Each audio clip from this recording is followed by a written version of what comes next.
नमस्कार साथियों, आज देखिए 1000+ topic wise zoology entrance question bank आपके सामने लेकर आए हैं। देखिए साथियों, प्रीवियस ईयर पेपर पढ़ने के साथ साथ आप इस मेगा क्वेश्चन बैंक को देना ना भूलें। देखिए इसमें टॉपिक वाइज है, तो पहला टॉपिक लोअर नॉन कोऑर्डिनेट से बनने वाले जितने भी इंपॉर्टेंट क्वेश्चन है वो इसके अंतर्गत हैं। तो देखिए ज्वाला कोशिकाएं पाई जाती हैं प्लेन एरिया में, पाई जाती हैं किस में पाई जाती हैं, प्लेन एरिया में। इसके बाद नेक्स्ट क्वेश्चन है, अरीय समिति वाले जंतु किस में पाए जाते हैं? ये जलवासी होते हैं, यानी जल के अंदर क्या करते हैं, निवास स्थान है इनका जल के अंदर। इसके बाद नेक्स्ट क्वेश्चन है 3 नंबर, ब्लास्टोसील से व्युत्पन्न देह गुहा को क्या कहते हैं? ब्लास्टोसील देह गुहा कहते हैं। और इसके बाद नेक्स्ट क्वेश्चन, लॉरर की नलिका किस में पाई जाती है? लॉरर की नलिका ये किस में पाई जाती है? लॉरर्स कैनाल ये पाई जाती हैं आपकी फैसियोला एफेटिका के अंतर्गत। इसके बाद नेक्स्ट क्वेश्चन है आपका 5 नंबर, जंतु जगत तथा प्राणी जगत के बीच की संयोजक कड़ी क्या है? कनेक्टिव बॉन्डिंग इसकी बात करेंगे तो इसका नाम है युगलीना आता है आपके सामने। बिल्कुल सिंपल सा क्वेश्चन है। इसके बाद नेक्स्ट क्वेश्चन की बात करेंगे 6 नंबर क्वेश्चन की, फीताकृमि की कौन सी प्रावस्था मानव के लिए संक्रामक होती है? संक्रामक होती है तो कौन सी प्रावस्था होती है? ब्लेडर ड्रम होती है, ब्लेडर बर्म होती है। इसके बाद बात करेंगे नेक्स्ट क्वेश्चन की, जंतु विज्ञान के जनक कौन है? तो ये तो आपको पता है कि अरस्तुटल जो है साइंटिस्ट हैं वो जंतु विज्ञान के जनक है। साथियों मैं बता दूं कि अरस्तु जंतु विज्ञान के जनक हैं एवं ये जो है ये जूलॉजी और बायोलॉजी के भी जनक हैं। यानी जंतु विज्ञान का मतलब होता है जूलॉजी और बायोलॉजी का मतलब होता है जीव विज्ञान, तो जीव विज्ञान के भी जनक हैं। और जो बॉटनी होते हैं उसके जो जनक है थ्यूफ्रिस्टस, इनके शिष्य हैं वो इसके बॉटनी के जनक हैं। ठीक है। इसके बाद नेक्स्ट क्वेश्चन की बात करेंगे, सिस्टिस सर्कस होता है। सिस्टिस सर्कस क्या होता है? तो टीनिया का लार्वा प्रावस्था क्या कहलाती है? सिस्टिस सर्कस कहलाती है। टीनिया की लार्वा प्रावस्था क्या कहलाती है? सिस्टिस सर्कस कहलाती है। साथियों मैं बताता हूँ इनसे आपको बहुत हेल्प होने वाली है। तो इसके बाद नेक्स्ट क्वेश्चन की बात करते हैं 9 नंबर क्वेश्चन की, कि अलवणीय जल ना रहे, यानी अलवण जलीय तालाब ना रहे तो कौन से परजीवी का अस्तित्व नहीं रहेगा?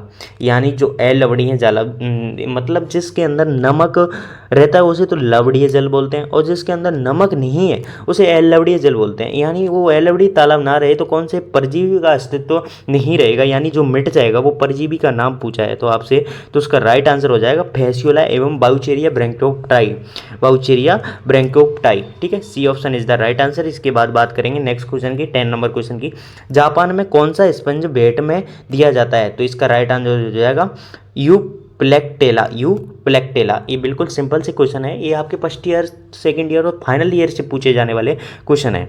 तो देखिए नेक्स्ट क्वेश्चन है आपका, कशेरुकियों की आंत के फीताकृमि अपना पोषण करते हैं, यानी कशेरुकियों की आंत के फीताकृमि अपना पोषण करते हैं। तो किससे करते हैं? अपनी त्वचा के तरल पदार्थों के अवशोषण द्वारा क्या करते हैं? अपना पोषण करते हैं, न्यूट्रिशन करते हैं। इसके बाद नेक्स्ट क्वेश्चन है आपका 12 नंबर, काला आजार किसके द्वारा होता है? काला आजार किसके द्वारा होता है? तो ये आपका जो रोग है, डिजीज है, लेशमानिया डोनेवनी के द्वारा होता है। काला आजार रोग लेशमानिया डोनेवनी के द्वारा होता है। इसके बाद नेक्स्ट क्वेश्चन की बात करेंगे 13 नंबर की, ल्यूकोसोलेनिया में थीसोसाइटस का कार्य होता है। ल्यूकोसोनिया में थीसोसाइटस का कार्य क्या होता है? तो इसका पोषक पदार्थ संग्रहण का कार्य होता है। किसका कार्य होता है? पोषक पदार्थ संग्रहण का कार्य होता है। इसके बाद नेक्स्ट क्वेश्चन है, टीनिया तथा अन्य फीताकृमियों में आहार नाल नहीं होती क्योंकि ये ग्रहण करते हैं। क्या ग्रहण करते हैं? किसके द्वारा ग्रहण करते हैं? इनमें क्या पाया जाता है? यानी त्वचा के द्वारा क्या ग्रहण करते हैं? आहार पोषण ग्रहण करते हैं। तो इसमें टीनिया तथा अन्य फीताकृमियों में आहार नाल नहीं होती, यानी टीनिया सोलियम में क्या नहीं होती? आहार नाल नहीं होती। क्यों? क्योंकि ये अपना जो पोषण है वो किसके द्वारा ग्रहण करते हैं? त्वचा के द्वारा, यानी स्किन के द्वारा क्या करते हैं? ग्रहण करते हैं। इसके बाद नेक्स्ट क्वेश्चन है आपका 15 नंबर, बाथ स्पंज यानी नहाते वक्त जिस स्पंज से, जैसे बताते हैं कि जो मैल होता है उसको छुड़ाते हैं इस स्पंज से द्वारा, तो उस बात माने नहाना, तो स्पंज के जो मैल छुड़ाते हैं उसका नाम पूछा है। तो आपके बाथ स्पंज के नाम से किसे जाना जाता है? यू स्पंजिया के नाम को जाना जाता है। बाथ स्पंज के नाम से किसे जाना जाता है? यू स्पंजिया को जाना जाता है। साथ ही मैं बता दूं कि इस अगर आपको PDF की आवश्यकता है तो आप हमारे कॉन्टैक्ट नंबर जो नीचे साइड में दिए गए हैं वहाँ आप मैसेज कर सकते हैं, व्हाट्सअप कर कर सकते हैं। और व्हाट्सअप करने से पहले आपको एक काम जरूर करना पड़ेगा साथियों, इतनी मेहनत आपके लिए कर रहे हैं तो आपको क्या करना पड़ेगा, आपको सब्सक्राइब करके स्क्रीनशॉट लेके व्हाट्सएप पे भेजना होगा और फ्री ऑफ कॉस्ट इस पीडीएफ को आपको भेज दिया जाएगा। ठीक है, देखिए नेक्स्ट क्वेश्चन, टीनिया में उत्सर्जन के लिए कौन सी संरचनाएं होती हैं? टीनिया में उत्सर्जन के लिए सोलेनोसाइड जो संरचनाएं होती हैं उत्सर्जन के लिए, एक्सक्रीशन के लिए जो संरचनाएं होती हैं वो सोलेनोसाइड टाइप की होती हैं। इसके बाद नेक्स्ट क्वेश्चन है, चीनोपोडियम के तेल का उपयोग किस रोग में करते हैं? चीनोपोडियम के तेल का उपयोग किस रोग में करते हैं? तो इसका एस्केरियासिस में करते हैं, एस्केरियासिस में करते हैं। चीनोपोडियम के तेल का उपयोग किस में करते हैं? एस्केरियासिस में करते हैं। कोरल चट्टानें कौन से जंतु बनाते हैं? कोरल चट्टानें कौन से जंतु बनाते हैं? ये साथियों इंपॉर्टेंट सा क्वेश्चन है। तो सीलेंट्रेट जो जंतु हैं वो क्या बनाते हैं? कोरल चट्टानें बनाते हैं। इसके बाद नेक्स्ट क्वेश्चन है आपका, वर्गीकरण का जनक कौन माना जाता है? वर्गीकरण का जनक कोरोलस लीनियस माना जाता है। साथियों एक बात इसकी बता दूं कि इसने 2 नाम पद्धति का भी प्रतिपादन किया था नामकरण की। इसके बाद नेक्स्ट क्वेश्चन है 20 नंबर है, मनुष्य में मलेरिया परजीवी की खोज करने वाले वैज्ञानिक का नाम पूछा है। तो मलेरिया परजीवी की खोज करने वाले वैज्ञानिक कौन थे? साइंटिस्ट कौन थे आपके? चार्ल्स लेवरॉन थे। कौन थे? चार्ल्स लेवरॉन। इसके बाद नेक्स्ट क्वेश्चन है, रोग ओरिएंटल शोर का कारक है। रोग ओरिएंटल शोर का कारक है तो इसका राइट आंसर हो जाएगा प्रोटोजोआ। क्या हो जाएगा? प्रोटोजोआ। इसके बाद नेक्स्ट क्वेश्चन है, हाइड्रा में नीमेटोब्लास्ट में पाए जाने वाले विष का नाम है। हाइड्रा में नीमेटोब्लास्ट में पाए जाने वाले विष का नाम है, तो विष का नाम क्या है साथियों? हिप्नोटॉक्सिन। हिप्नोटॉक्सिन यानी हाइड्रा में नीमेटोब्लास्ट में पाए जाने वाले विष का नाम क्या है? हिप्नोटॉक्सिन। इसके बाद बात करेंगे नेक्स्ट क्वेश्चन की, हाइड्रा का औषधि पदार्थ है। हाइड्रा का औषधि पदार्थ क्या है? अमोनिया। ये औषधि पदार्थ वाले क्वेश्चन बहुत ज़्यादा रिपीट होते हैं बच्चों, इनको ज़्यादा ध्यान में रखते हुए याद करना। तो हाइड्रा का औषधि पदार्थ क्या हो गया? अमोनिया। सिस्टोड्स में अंडपूर्ण देह खंडों का शरीर से अलग होना क्या कहलाता है? यानी सिस्टोड्स में अंडपूर्ण देह खंडों का शरीर से अलग होना क्या कहलाता है बच्चों? ये कहलाता है प्रमोचन कहलाता है। क्या कहलाता है? प्रमोचन कहलाता है। टीनिया सोलियम का सिस्टुक सर्कस लार्वा पाया जाता है, किस में पाया जाता है? तो ये पाया जाता है आपका सुअर में। सुअर में पाया जाता है। किस में पाया जाता है बच्चों? सुअर में पाया जाता है। इसके बाद नेक्स्ट क्वेश्चन आपके सामने 26 है, निम्न में से एस्केरियासिस का लार्वा कौन सा है? निम्न में से एस्केरियासिस का लार्वा कौन सा है? तो इसका लार्वा है, एक सेकेंड साथियों, अच्छा साफ नहीं दिख रहा है, रेंडी टू फॉर्म। रेंडी टू फॉर्म। इसके बाद बात करेंगे नेक्स्ट क्वेश्चन की 27 की, टीनिया सेजिनेटा के बारे में कौन सा कथन सही है? टीनिया सेजिनेटा के बारे में कौन सा कथन सही है? तो इस कथन के सही कथन ढूंढना है आपको, कौन सा करेक्ट कथन कौन सा है? इसका राइट आंसर हो जाएगा ए ऑप्शन। तो इसमें रोस्टिलम का हुक नहीं होते हैं, यानी इसमें रोस्टिलम की क्या नहीं होते हैं? हुक्स नहीं होते हैं। इसके बाद बात करेंगे नेक्स्ट 29 नंबर क्वेश्चन की, नहीं 28 की, प्रोटेस्टा शब्द का सबसे पहले किसने किया? प्रोटेस्टा शब्द का प्रयोग जो सबसे पहले किसने किया था? तो ये किया था आपका अर्नेस्ट हैकल नामक साइंटिस्ट ने प्रोटेस्टा वर्ग को बनाया था। इसके बाद एमियोटा समूह में कौन से जंतु आते हैं? एमियोटा समूह में सरीसृप, पक्षी एवं स्तनी प्रकार के क्या आते हैं? जंतु आते हैं। एमनियोटा समूह में कौन से जंतु आते हैं? सरीसृप, पक्षी एवं स्तनी। इसके बाद बात करेंगे नेक्स्ट 30 नंबर क्वेश्चन की, फीताकृमि यानी टैपवर्म, इसका दूसरा नाम होता है आहार नाल होती है। तो ये आहठीपाकर्मी में जो फीताकृमि होती है उसमें आहार नाल किस प्रकार की होती है? अनुपस्थित होती है। साथियों मैं बता दूं कि इन क्वेश्चनों को आप जब भी अगर सोते हैं तो उस टाइम ईयरफोन लगा के कान में सुन लिया है तो आपको रिपीट होते रहेंगे, तो आपको ये क्वेश्चन अच्छी तरह से रट जाएंगे और ये क्वेश्चन आने की ज़्यादा संभावना इस बार URTPG में बन रही है। सभी क्रमी होते हैं। सभी क्रमी किस प्रकार के होते हैं? तो इसका राइट आंसर हो जाएगा त्रस्तरीय, यानी त्रस्तरीय होते हैं। किस प्रकार के होते हैं? सभी क्रमी त्रस्तरीय होते हैं। इसके बाद नेक्स्ट क्वेश्चन है, स्पंजों का कंकाल, स्पंजों में कंकाल का निर्माण करने वाली कोशिकाएं हैं। स्पंजों में कंकाल का निर्माण स्क्लेरोसाइड कोशिकाएं करती हैं। कंकाल का निर्माण कौन करती हैं? स्क्लेरोसाइड्स कोशिकाएं करती हैं। किसमें? स्पंज में।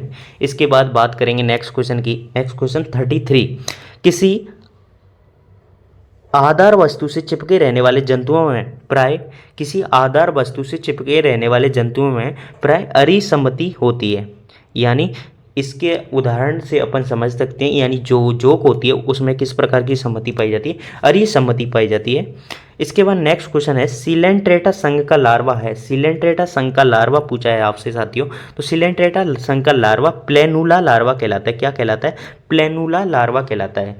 इसके बाद साथियों नेक्स्ट क्वेश्चन है यकृत कृमि के जीवन चक्र की वह प्रावस्था जो प्राथमिक पोषण के लिए संक्रामक होती है, प्राथमिक पोषण के लिए संक्रामक होती है, तो वह कौन सी प्रावस्था है? तो वह है सिस्टी सर्कस प्रावस्था होती है। कौन सी होती है? सिस्टी सर्कस प्रावस्था होती है। इसके बाद नेक्स्ट क्वेश्चन है 36 नंबर, हाइड्रा में दंश कोशिकाओं की उत्पत्ति होती है। हाइड्रा में दंश कोशिकाओं की उत्पत्ति बाह्य चरम से होती है। किससे होती है? बाह्य चरम से होती है। हाइड्रा में दंश कोशिकाओं की उत्पत्ति कहाँ से होती है? बाह्य चरम से होती है। इसके बाद नेक्स्ट क्वेश्चन है 37, पैरामीशियम में जननिक पदार्थ का आदान प्रदान किस प्रक्रिया में होता है? किस प्रक्रिया में होता है आदान प्रदान? किस प्रक्रिया में होता है? तो ये होता है आपका परकोष्टन प्रक्रिया के द्वारा होता है। किस प्रक्रिया में होता है? परकोष्टन प्रक्रिया में होता है। इसके बाद बात करेंगे नेक्स्ट क्वेश्चन की, प्रोटोजोआ का कौन सा वर्ग केवल परजीवियों का है?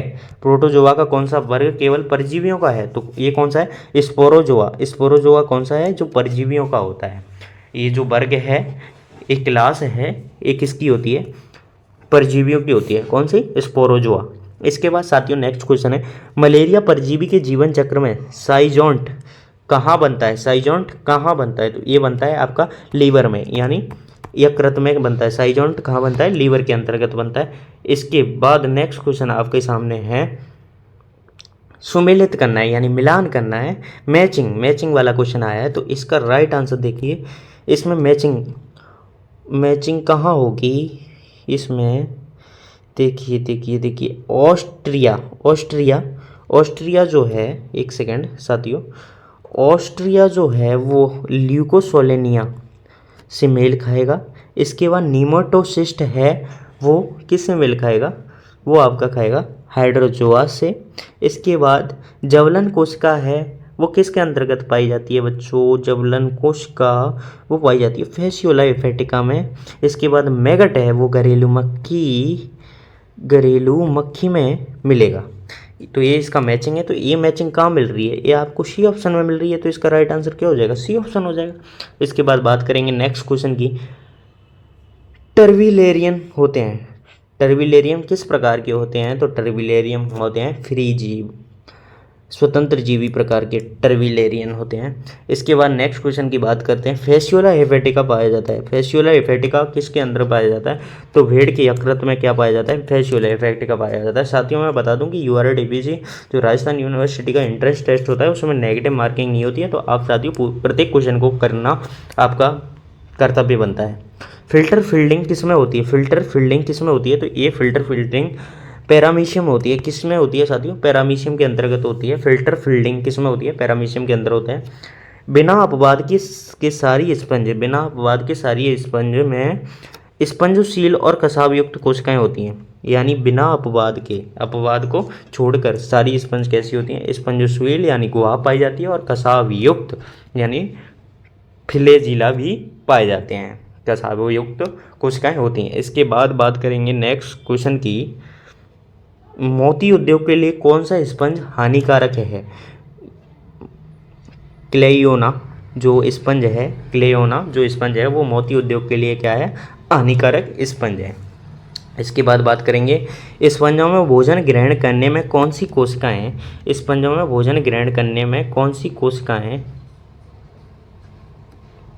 सहायक हैं?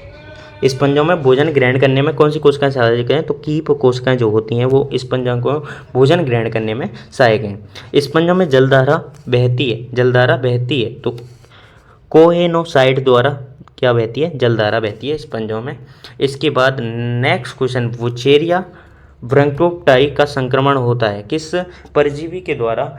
बुचेरिया ब्रंकोप्टाई का संक्रमण होता है तो ये होता है आपका क्यूलेक्स के द्वारा क्या होता है? संक्रमण होता है। इसके बाद फील पाँव का कारक है। फील पाँव का मतलब जो आपका जो जांघ होती है वो बहुत ज़्यादा फूल जाती है, तो इसे कहते हैं फील पाँव रोग। तो इसमें इसका कारक पूछा है, तो इसका कारक है वुचेरिया ब्रंकोप्टाई। इसके बाद बात करेंगे नेक्स्ट क्वेश्चन की, 50 नंबर क्वेश्चन है, एस्केरिस में दे गुहा होती है, किस प्रकार की दे गुहा एस्केरिस में पाई जाती है? तो सीडोसील गुहा किस में पाई जाती है? एस्केरिस में पाई जाती है। एस्केरिस के लार्वा का प्रथम निमोचन होता है, प्रथम निमोचन होता है तो ये होता है आंत्र में। एस्केरिस के लार्वा का प्रथम निमोचन कहाँ होता है? आंत्र के अंतर्गत होता है। कहाँ होता है साथियों?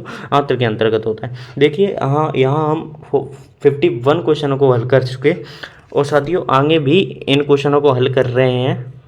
तो अब बात करेंगे हाई नॉन कॉर्डेड यानी उच्च अकशेरुकियों से बनने वाले क्वेश्चनों की बात करेंगे, मोस्ट इंपोर्टेंट क्वेश्चनों की। तो 52 नंबर क्वेश्चन है, अपने शरीर के किस भाग से निकले स्राव से मकड़ियाँ जाल बनाती हैं? अपने शरीर के किस भाग से निकले स्राव से मकड़ियाँ जाल बनाती हैं? तो उदर के पक्ष भाग से, उदर के पक्ष भाग से जो स्राव निकलता है उसे क्या बनाती हैं? मकड़ियाँ जाल बनाती हैं। इसके बाद नेक्स्ट क्वेश्चन है 53, इनमें से कौन सी वास्तविक मछली है? वास्तविक मछली का नाम बताइए। तो इसके वास्तविक मछली का नाम है आपके सामने फ्लाइंग फिश। फ्लाइंग फिश कौन सी मछली है? वास्तविक मछली है रियल फिश। इसके बाद बात करेंगे नेक्स्ट क्वेश्चन की 54, केंचुए का मुख्य नाइट्रोजन युक्त उत्सर्जी पदार्थ है। मुख्य नाइट्रोजन युक्त उत्सर्जी पदार्थ पूछा है तो यूरिया। केंचुए का मुख्य नाइट्रोजन युक्त उत्सर्जी पदार्थ क्या है? यूरिया। इसके बाद बात करेंगे नेक्स्ट क्वेश्चन की, किसमें बच्छ भाग नहीं होता है? बच्छ भाग नहीं होता है किस जीव में? ये आपसे सामने ऑप्शन है। तो ये सेंटीपीड में क्या होता है? बच्छ भाग नहीं होता है, यानी बेहल में होता है, गिलहरी में होता है और रेशम कीट में होता है। इसके बाद नेक्स्ट क्वेश्चन है, टिड्डियों का किस से नज़दीकी संबंध होता है? टिड्डियों का किस से नज़दीकी संबंध होता है? टिड्डी से, यानी टिड्डी का टिड्डी से ही नज़दीकी संबंध होगा। इसके बाद नेक्स्ट क्वेश्चन है आपका, इकाइनोडर्मेटा में प्लूटियम लार्वा किस वर्ग के सदस्यों के जीवन चक्र में बनता है? इकाइनोडर्मेटा में प्लूटियम लार्वा किस वर्ग के सदस्यों के जीवन चक्र में बनता है? तो ये बनता है इकाइनोडिया, इकाइनोडिया। इसके बाद बात करेंगे नेक्स्ट क्वेश्चन की, पेरीपेड्स किसकी संयोजक कड़ी है? कनेक्टिंग लिंक पूछिए, कनेक्टिंग लिंक पूछिए। तो ये किस किस के बीच की? एनिलिडा और आर्थ्रोपोडा के बीच की योजक कड़ी क्या कहलाती है? पेरीपेड्स कहलाती है। इसके बाद नेक्स्ट क्वेश्चन है 59, कॉकरोच से आने वाली तीव्र दुर्गंध का कारण है? कॉकरोच से जो तीव्र दुर्गंध आती है उसका कारण फेरोमोन का श्रावण होता है। फेरोमोन आपने फाइनल ईयर में पढ़े थे, फेरोमोन। इसके बाद नेक्स्ट क्वेश्चन की बात करेंगे 60, जौक की लार में प्रतिस्कंदन होता है जो कहलाता है, यानी एंटी कोगुलेंट होता है, वो क्या कहलाता है? वो कहलाता है आपका हीरोडिन, हीरोडिन कहलाता है। प्रतिस्कंदन क्या कहलाता है? हीरोडिन कहलाता है। इसके बाद नेक्स्ट क्वेश्चन, कैंचुओं के उत्सर्जी अंग होते हैं? तो कैंचुओं के उत्सर्जी अंग नेफ्रेडिया होते हैं। क्या होते हैं बच्चों? नेफ्रेडिया होते हैं। वॉन्ट्री ओएडल ऊतक किसमें होता है? वॉन्ट्री ओएडल ऊतक जो होता है वो जोक के अंदर होता है, जोक के अंतर्गत होता है। किसके अंतर्गत होता है साथियों? जोक के अंतर्गत होता है। इसके बाद नेक्स्ट क्वेश्चन की बात करें, अरस्तु की लाइडलाइन पाई जाती है। ये बहुत बढ़िया क्वेश्चन है, इंपोर्टेंट सा क्वेश्चन है। तो अरस्तु की लाइडलाइन जो समुद्री अर्चिन में पाई जाती है, किसमें पाई जाती है? समुद्री अर्चिन में पाई जाती है। जातियों की संख्या के आधार पर सबसे बड़ा संघ जातियों की संख्या के आधार पर, पॉपुलेशन ऑफ स्पीसीज, तो सबसे बड़ा संघ नंबर ऑफ स्पीसीज के आधार पर, तो बताइए। तो इस सबसे बड़ा संघ है आर्थ्रोपोडा। इसके बाद बात करेंगे नेक्स्ट क्वेश्चन की, रजत मछली यानी सिल्वर फिश होती है, ये किस प्रकार की होती है? कीट मछली होती है। रजत मछली किस प्रकार की मछली होती है? कीट फिश होती है। केंचुए में कौन से खंड में हृदय होता है? केंचुए के कौन से खंड में हृदय होता है? तो ये आपका 7वें, 9वें और 12वें और 13वें खंड में क्या होता है? केंचुए का हृदय होता है। ठीक है। इसके बाद नेक्स्ट क्वेश्चन की बात करेंगे, आपके सामने क्वेश्चन आने वाला है, आपकी स्क्रीन के सामने जस्ट अभी क्वेश्चन आने वाला है 67 नंबर, मोलिस्का का वह वर्ग जिसके सदस्यों में सिर पर कशेरुकियों की भांति बड़ी बड़ी आंखें होती हैं, यानी मोलिस्का का वह वर्ग जिसके सदस्यों के सिर पर कशेरुकियों की भांति बड़ी बड़ी आंखें होती हैं, वह कौन सा वर्ग है? सीफेलोफोडा वर्ग है। कौन सा वर्ग है? सीफेलोफोडा वर्ग है। केंचुए की क्लेरोगोगन कोशिकाएं समरूप होती हैं, तो यकृत में होती हैं। इसके बाद बात करेंगे नेक्स्ट क्वेश्चन की, कॉकरोच के उत्सर्जी अंग हैं, तो कॉकरोच के उत्सर्जी अंग क्या है, मेलफिगियन नलिका है। इसके बाद बात करेंगे नेक्स्ट क्वेश्चन की, पल ऑयस्टर में मोती कहाँ और किससे बनता है, पल ऑयस्टर में मोती कहाँ और किससे बनता है, तो त्वचा में धसे किसी भारी कण के चारों ओर आ जाने से क्या बनता है, जैसे कि ये कोई पलेस्टर है, इसके अंदर अगर कोई बाहरी कण कोई पत्थर वगैरह आ जाता है तो इसके अंदर क्या है, ये मोती बन जाता है, इसे क्या बोलते हैं, मोती बन जाते हैं। इसके बाद बात करेंगे नेक्स्ट क्वेश्चन की, कूट प्रगुहा यानी स्यूडोसीलोम पाई जाती है, किसके अंदर पाई जाती है, तो ये एस्केरिस में पाई जाती है। स्यूडोसीलोम किस में पाई जाती है, एस्केरिस में पाई जाती है। इसके बाद मेटामॉर्फोसिस की बात करेंगे, मेटामॉर्फोसिस किस में नहीं होता है, तो किस में नहीं होता है, इन सभी में नहीं होता है, फोलिकीटा में नहीं होता है, ओलिगोकीटा में नहीं होता है, निडेरिया में नहीं होता है, तो इसका राइट आंसर क्या हो जाएगा, डी ऑप्शन, यानी इन सभी में नहीं होता है। इसके बाद बात करेंगे नेक्स्ट क्वेश्चन की, 73 नंबर क्वेश्चन की, पाद नलिकाएं यानी ट्यूब फीट पाई जाती हैं, किसके अंतर्गत पाई जाती हैं, तो ये पाई जाती हैं आपकी तारामीन के अंतर्गत क्या पाई जाती हैं, पाद कोशिकाएं पाई जाती नहीं, पाद नलिकाएं पाई जाती हैं, ट्यूब फीट पाई जाती हैं। इसके बाद बात करेंगे ओविटेस्टिस, ओविटेस्टिस होता है तो ये किस में होता है, द्विलिंगी घोंघे में होता है। ओविटेस्टिस, ओविटेस्टिस किस में होता है, द्विलिंगी घोंघे में होता है। पल ऑयस्टर किस वर्ग का जंतु है, पल ऑयस्टर किस वर्ग का जंतु है, तो ये पेलिसीफोड़ा वर्ग का जंतु है। पल ऑयस्टर किस वर्ग का जंतु है, पेलिसीफोड़ा का जंतु है। इसके बाद बात करेंगे नेक्स्ट क्वेश्चन की, जॉन्स्टन का अंग, जॉन्स्टन का अंग किस में पाया जाता है, जॉन्स्टन का अंग किस में पाया जाता है, तो ये पाया जाता है आपका मच्छर के अंगिका में, मच्छर के अंगिका में पाया जाता है। इसके बाद बात करेंगे नेक्स्ट क्वेश्चन की, नेक्स्ट क्वेश्चन आपका मलेरिया नियंत्रण के लिए प्रयोग में आने वाली मछली, प्रयोग में आने वाली मछली है जो गम्ब्यूसिया मछली है, कौन सी है, गम्ब्यूसिया। मलेरिया नियंत्रण के लिए उपयोग में आने वाली मछली गम्ब्यूसिया मछली कहलाती है। क्लोरोगोगन कोशिकाओं का कार्य होता है, किस क्या कार्य होता है, तो क्लोरोगोगन कोशिकाओं का कार्य होता है उत्सर्जन यानी एक्सक्रेशन, एक्सक्रेशन का कार्य होता है। इसके बाद बात करेंगे नेक्स्ट क्वेश्चन की, नेक्स्ट क्वेश्चन आपके सामने, किस संघ में वयस्क अरीय एवं लार्वी दो पार्श्विक समिति होती है, समिति होती है, सिमेट्री की बात कर रहे हैं, तो इसका राइट आंसर हो जाएगा तारामीन तथा अन्य इकाइनोडर्मेटा, तारामीन तथा अन्य इकाइनोडर्मेटा, ठीक है। इसके बाद नेक्स्ट क्वेश्चन की, नेक्स्ट जो टॉपिक है उससे बनने वाले इंपॉर्टेंट क्वेश्चन की बात करेंगे, प्रोटोकॉर्डेटा, प्रोटोकॉर्डेटा से जो क्वेश्चन इंपॉर्टेंट क्वेश्चन बनने हैं उनकी बात कर रहे हैं। तो देखिए, निम्न में से किसके आधार पर कशेरुकियों तथा अकशेरुकियों में अंतर किया जाता है, यानी नॉन कॉर्डेट और कॉर्डेट में किसके आधार पर, ये बिल्कुल इंपॉर्टेंट क्वेश्चन है, 2023 में आने वाला क्वेश्चन है। तो ये किसके आधार पर कशेरुकियों में अंतर किया जाता है, डिफरेंट किया जाता है, तो फार्स ट्यूबर तंत्र का रज्जु की सहायता से क्या किया जाता है, अंतर किया जाता है, किसी में नॉन कॉर्डेट और कॉर्डेट में।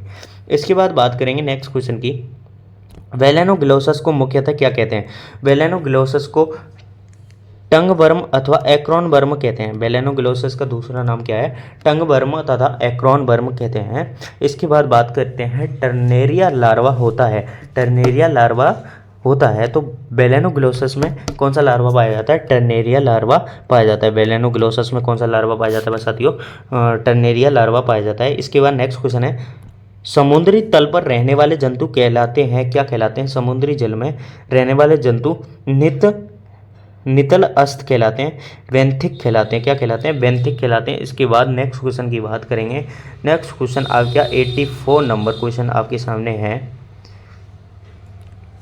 कौन सा यूरोकॉर्डेट जंतु रात में चमकता है, रात को चमकने वाला जंतु पूछा है, तो पायरोसोमा आपका जो जंतु है वो रात को क्या करता है, चमकता है, शाइनिंग देता है। इसके बाद नेक्स्ट क्वेश्चन की बात करेंगे, सी स्कवर्ट का जंतु वैज्ञानिक नाम, सी स्कवर्ट का जंतु वैज्ञानिक नाम पूछा है, तो हार्डमानिया, हार्डमानिया जो है सी स्कवर्ट का जंतु वैज्ञानिक नाम है, यानी हार्डमानिया का जंतु वैज्ञानिक नाम है सी स्कवर्ट। इसके बाद बात करेंगे, प्रोटोकॉर्डेट है, प्रोटोकॉर्डेट लवड़ी होते हैं, किस प्रकार के होते हैं? प्रोटोकॉर्डेट लवड़ी होते हैं। इसके बाद यूरोकॉर्डेट होते हैं, वो किस प्रकार के होते हैं? यूरोकॉर्डेट होते हैं वो आपके खारे जलवासी होते हैं। किस प्रकार के होते हैं बच्चों? खारे जलवासी होते हैं। इसके बाद बात करेंगे नेक्स्ट क्वेश्चन की, मेरुदंड का विकास होता है। मेरुदंड का विकास किस में होता है? मीसोड्रम में होता है। किस में होता है बच्चों? मीसोड्रम से होता है। किससे होता है? मीसोड्रम से होता है मेरुदंड का विकास। इसके बाद बात करेंगे नेक्स्ट क्वेश्चन की, निम्नलिखित में से कौन सा अकशेरुकी का संघ है? अकशेरुकी का संघ पूछा है आपसे, तो हेमिकॉर्डेटा जो है अकशेरुकी का संघ है। इसके बाद बात करेंगे नेक्स्ट क्वेश्चन की, आपके सामने 90 नंबर क्वेश्चन। देखिए साथियों, हम 100 पे पहुंचने वाले, शतक लगने वाला है। तो देखिए, पूंछ एवं कंकाल पेशियां हेमिकॉर्डेटा में, पूंछ एवं कंकाल पेशियां हेमिकॉर्डेटा में क्या होती हैं? अनुपस्थित होती हैं, एब्सेंस होती हैं। इसके बाद बात करेंगे नेक्स्ट क्वेश्चन की, बेलेनोग्लोसस का रुधिर होता है। बेलेनोग्लोसस का रुधिर रंगहीन रुधिर तथा रंग कणिकाओं युक्त होता है। रंगहीन रुधिर तथा रंग कणिकाओं युक्त होता है। इसके बाद बात करेंगे नेक्स्ट क्वेश्चन की, वास्तविक सीलोम किस में एक चीर के रूप में बनती है? वास्तविक सीलोम यानी रियल सीलोम किस में एक चीर के रूप में बनती है? तो ये आपका राइट आंसर हो जाएगा मीसोड्रम। इसके बाद बात करेंगे नेक्स्ट क्वेश्चन की, ब्रैंकियोस्टोमा का यकृत होता है किस प्रकार का होता है? तो मध्य आंत्र में। ब्रैंकियोस्टोमा का यकृत कहाँ स्थित होता है? डाइवर्टिकुलम यानी मध्य आंत्र में स्थित होता है। इसके बाद बात करेंगे नेक्स्ट क्वेश्चन की, 94, हर्डमानिया का रुधिर समुद्री जल की अपेक्षा होता है किस प्रकार का? हाइपरटोनिक प्रकार का होता है। किस प्रकार का होता है? हाइपरटोनिक प्रकार का होता है। इसके बाद बात करेंगे नेक्स्ट क्वेश्चन की, एसिडियन प्रदर्शित करते हैं। एसिडियन प्रदर्शित करते हैं तो नियोटिनी, प्रतिगामी कायांतरण, पीडोजेनेसिस, ये क्या है? एसिडिनियन प्रदर्शित करते हैं। तो ये सभी इसका राइट आंसर हो जाएगा, D option is the correct answer. इसके बाद बात करेंगे नेक्स्ट क्वेश्चन की। नेक्स्ट क्वेश्चन आपके सामने 96, हार्डमानिया में स्वनिषेचन नहीं होता है क्योंकि यह प्रोटोगाइनस होता है। इसके बाद नेक्स्ट क्वेश्चन है, ब्रैंकियोस्टोमा में मायोटॉम्स की संख्या लगभग कितनी होती है? तो ये होती है आपकी 50 संख्या होती है। मायोटॉम्स की संख्या, ब्रैंकियोस्टोमा में मायोटॉम्स की संख्या 50 होती है। इसके बाद बात करेंगे नेक्स्ट क्वेश्चन की, हेमिकॉर्डेटा जंतु होते हैं। तो हेमिकॉर्डेटा जंतु जो होते हैं वो एक लिंगी प्रकार के होते हैं। कैसे होते हैं? एक लिंगी प्रकार के होते हैं। इसके बाद बात करेंगे, हर्डमानिया का लार्वा कहलाता है, क्या कहलाता है? तो टेडपोल लार्वा किसका कहलाता है? हर्डमानिया का कहलाता है। तो इसका राइट आंसर हो जाएगा डी ऑप्शन, टेडपोल। इसके बाद बात करेंगे, यूरोकॉर्डेटा में नोटोकॉर्ड स्थित होती है, यानी यूरोकॉर्डेटा में नोटोकॉर्ड कहाँ स्थित होती है? तो इसका राइट आंसर हो जाएगा पूंछ भाग में। कहाँ स्थित होती है? पूंछ वाले भाग में स्थित होती है, टेल पार्ट में। इसके बाद बात करेंगे नेक्स्ट क्वेश्चन की, अकशेरुकियों में होता है। अकशेरुकियों में ये सभी जो हैं ऑप्शन मिलते हैं, पूर्ण विकसित देवगुहा आहार नाल के साथ मिलती है, पार्श्व ट्यूबुलर तंत्र का रज्जु होते हैं, अदर तलीय हृदय होता है। तो इसका राइट आंसर हो जाएगा उपयुक्त तो सभी। इसके बाद नेक्स्ट क्वेश्चन की बात करेंगे, 102 नंबर क्वेश्चन की बात करेंगे, कॉर्डेटा के मुख्य लक्षण है। कॉर्डेटा के मुख्य लक्षण पूछे हैं तो कॉर्डेटा के मुख्य लक्षण होते हैं, पृष्ठ नालाकार तंत्र का तंत्र होता है, फेरेंजियल क्लोम दरार होती है, नोटोकॉर्ड होता है। ये सभी इसका राइट आंसर हो जाएगा डी ऑप्शन। यानी कॉर्डेटा के मुख्य लक्षण यानी पृष्ठ नाला का तंत्र पाया जाता है, फेरेंजियल क्लोम दरार होती है, नोटोकॉर्ड भी पाया जाता है। तो इसका राइट आंसर हो जाएगा डी ऑप्शन, इसका करेक्ट आंसर। इसके बाद बात करेंगे नेक्स्ट क्वेश्चन की, किसमें दो गुहा 5 भागों में विभाजित होती है? तो बेलेनोग्लोसस में क्या होती है? जो देव गुहा होती है वो 5 भागों में विभाजित होती है। इसके बाद बात करेंगे नेक्स्ट क्वेश्चन की, सीपेलोकॉर्डेट्स में नोटोकॉर्ड बढ़कर सिर तक जाती है। यानी सीपेलोकॉर्डेट्स में जो नोटोकॉर्ड होती है वो बढ़कर कहाँ तक पहुँच जाती है बच्चों? सिर तक पहुँच जाती है। कहाँ तक पहुँच जाती है? यानी सिर तक पहुँच जाती है, हेड तक पहुँच जाती है। इसके बाद नेक्स्ट क्वेश्चन आपके सामने 105 नंबर क्वेश्चन है, हार्डमानिया के औषधि अंग हैं।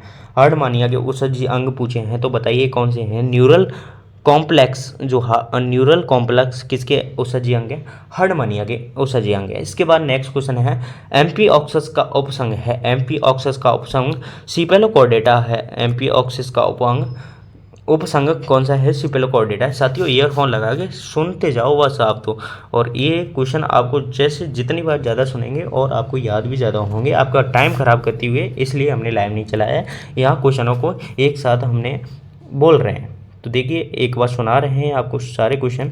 107 नंबर क्वेश्चन है, बेलेनोग्लोसस किस संघ से संबंधित है? बेलेनोग्लोसस जो है हेमिकोडेटा जो संघ है उससे संबंधित है। इसके बाद बात करेंगे बेलेनोग्लोसस के विषय में क्या सत्य नहीं है।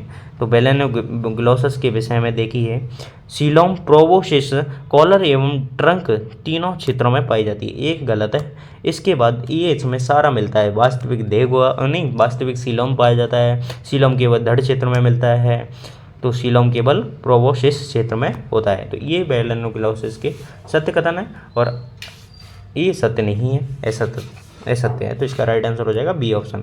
इसके बाद बात करेंगे नेक्स्ट क्वेश्चन की, प्रतिगामी कायांतरण होता है। प्रतिगामी कायांतरण होता है तो टैडपोल लार्वा में किस प्रकार का कायांतरण पाया जाता है? प्रतिगामी कायांतरण पाया जाता है। इसके बाद जो नेक्स्ट टॉपिक से बनने वाले क्वेश्चनों की बात करने हैं वो आपकी क्वेश्चन है, जो आपका टॉपिक है एवीज।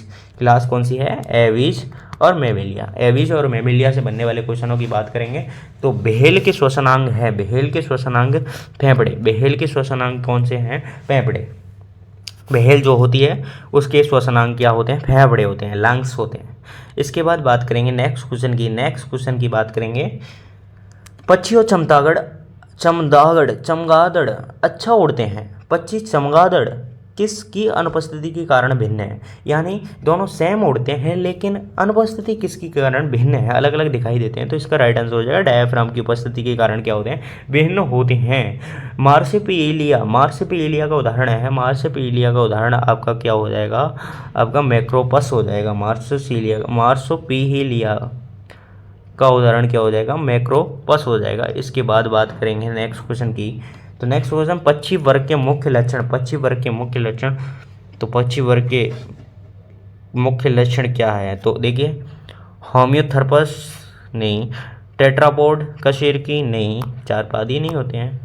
इसके बाद द्विपाद कशेरुकी नहीं, पैरों का बाह्य कंकाल नहीं, पंखों का बाह्य कंकाल नहीं। तो इसका राइट आंसर देखिए, आप भी साथियों खोजिए, मैं इसका राइट आंसर आपके सामने द्विपाद कशेरुकी, यानी द्विपाद तो नहीं, द्विपाद कशेरुकी, इसका राइट आंसर हो जाएगा सी ऑप्शन। इसके बाद बात करेंगे नेक्स्ट क्वेश्चन आपके सामने है, पक्षी में ध्वनि उत्पन्न करने वाला अंग है। पक्षी में ध्वनि उत्पन्न करने वाला अंग कौन सा है? तो ये अंग है आपका सिरिंग्स। पक्षी में ध्वनि उत्पन्न करने वाला अंग है सिरिंग्स। इसके बाद बात करेंगे नेक्स्ट क्वेश्चन आपके सामने है 115वां, निम्न में से ना उड़ने वाले पक्षियों का समूह कौन सा है? निम्न में से ना उड़ने वाले पक्षियों का समूह पूछा है। तो निम्न में से ना उड़ने वाले पक्षियों का समूह है एमू, पेंगुइन, रैया, कीवी, मोआ, केसोबरी। ये ठीक है, नहीं उड़ने वाले पक्षी हैं। इसके बाद बात करेंगे नेक्स्ट क्वेश्चन आपके सामने है, पक्षियों की विषबोन बनती है अंश मेखला से। पक्षियों की विषबोन किससे बनती है? अंश मेखला से बनती है। इसके बाद नेक्स्ट क्वेश्चन है, पक्षी के उड़ने में कौन सी पेशियां मदद करती हैं? तो पक्षी के उड़ने में कौन सी पेशियां मदद करती हैं? पेक्टोरलिस मेजर और पेक्टोरलिस माइनर, दोनों पेशियां जो मेजर और माइनर, पेक्टोरलिस मेजर और पेक्टोरलिस माइनर, दोनों पेशियां पक्षी के उड़ने में क्या करती हैं? हेल्प करती हैं। इसके बाद बात करेंगे नेक्स्ट क्वेश्चन की, पेंगुइन में होते हैं, पेंगुइन में क्या होते हैं? तो पेंगुइन में चप्पू के समान पंख होते हैं, चप्पू के समान क्या होते हैं? पंख मिलते हैं। इसके बाद बात करेंगे, इकोलोकेशन तंत्र पाया जाता है। इकोलोकेशन तंत्र किस में पाया जाता है? चमगादड़ में पाया जाता है। इकोलोकेशन सिस्टम किस में पाया जाता है? चमगादड़ में पाया जाता है। इसके बाद बात करेंगे नेक्स्ट क्वेश्चन की, कबूतर की प्रीन ग्रंथि वाहक है। कबूतर की प्रीन ग्रंथि वाहक है। तो प्रीन ग्रंथि वाहक क्या है? पंखों को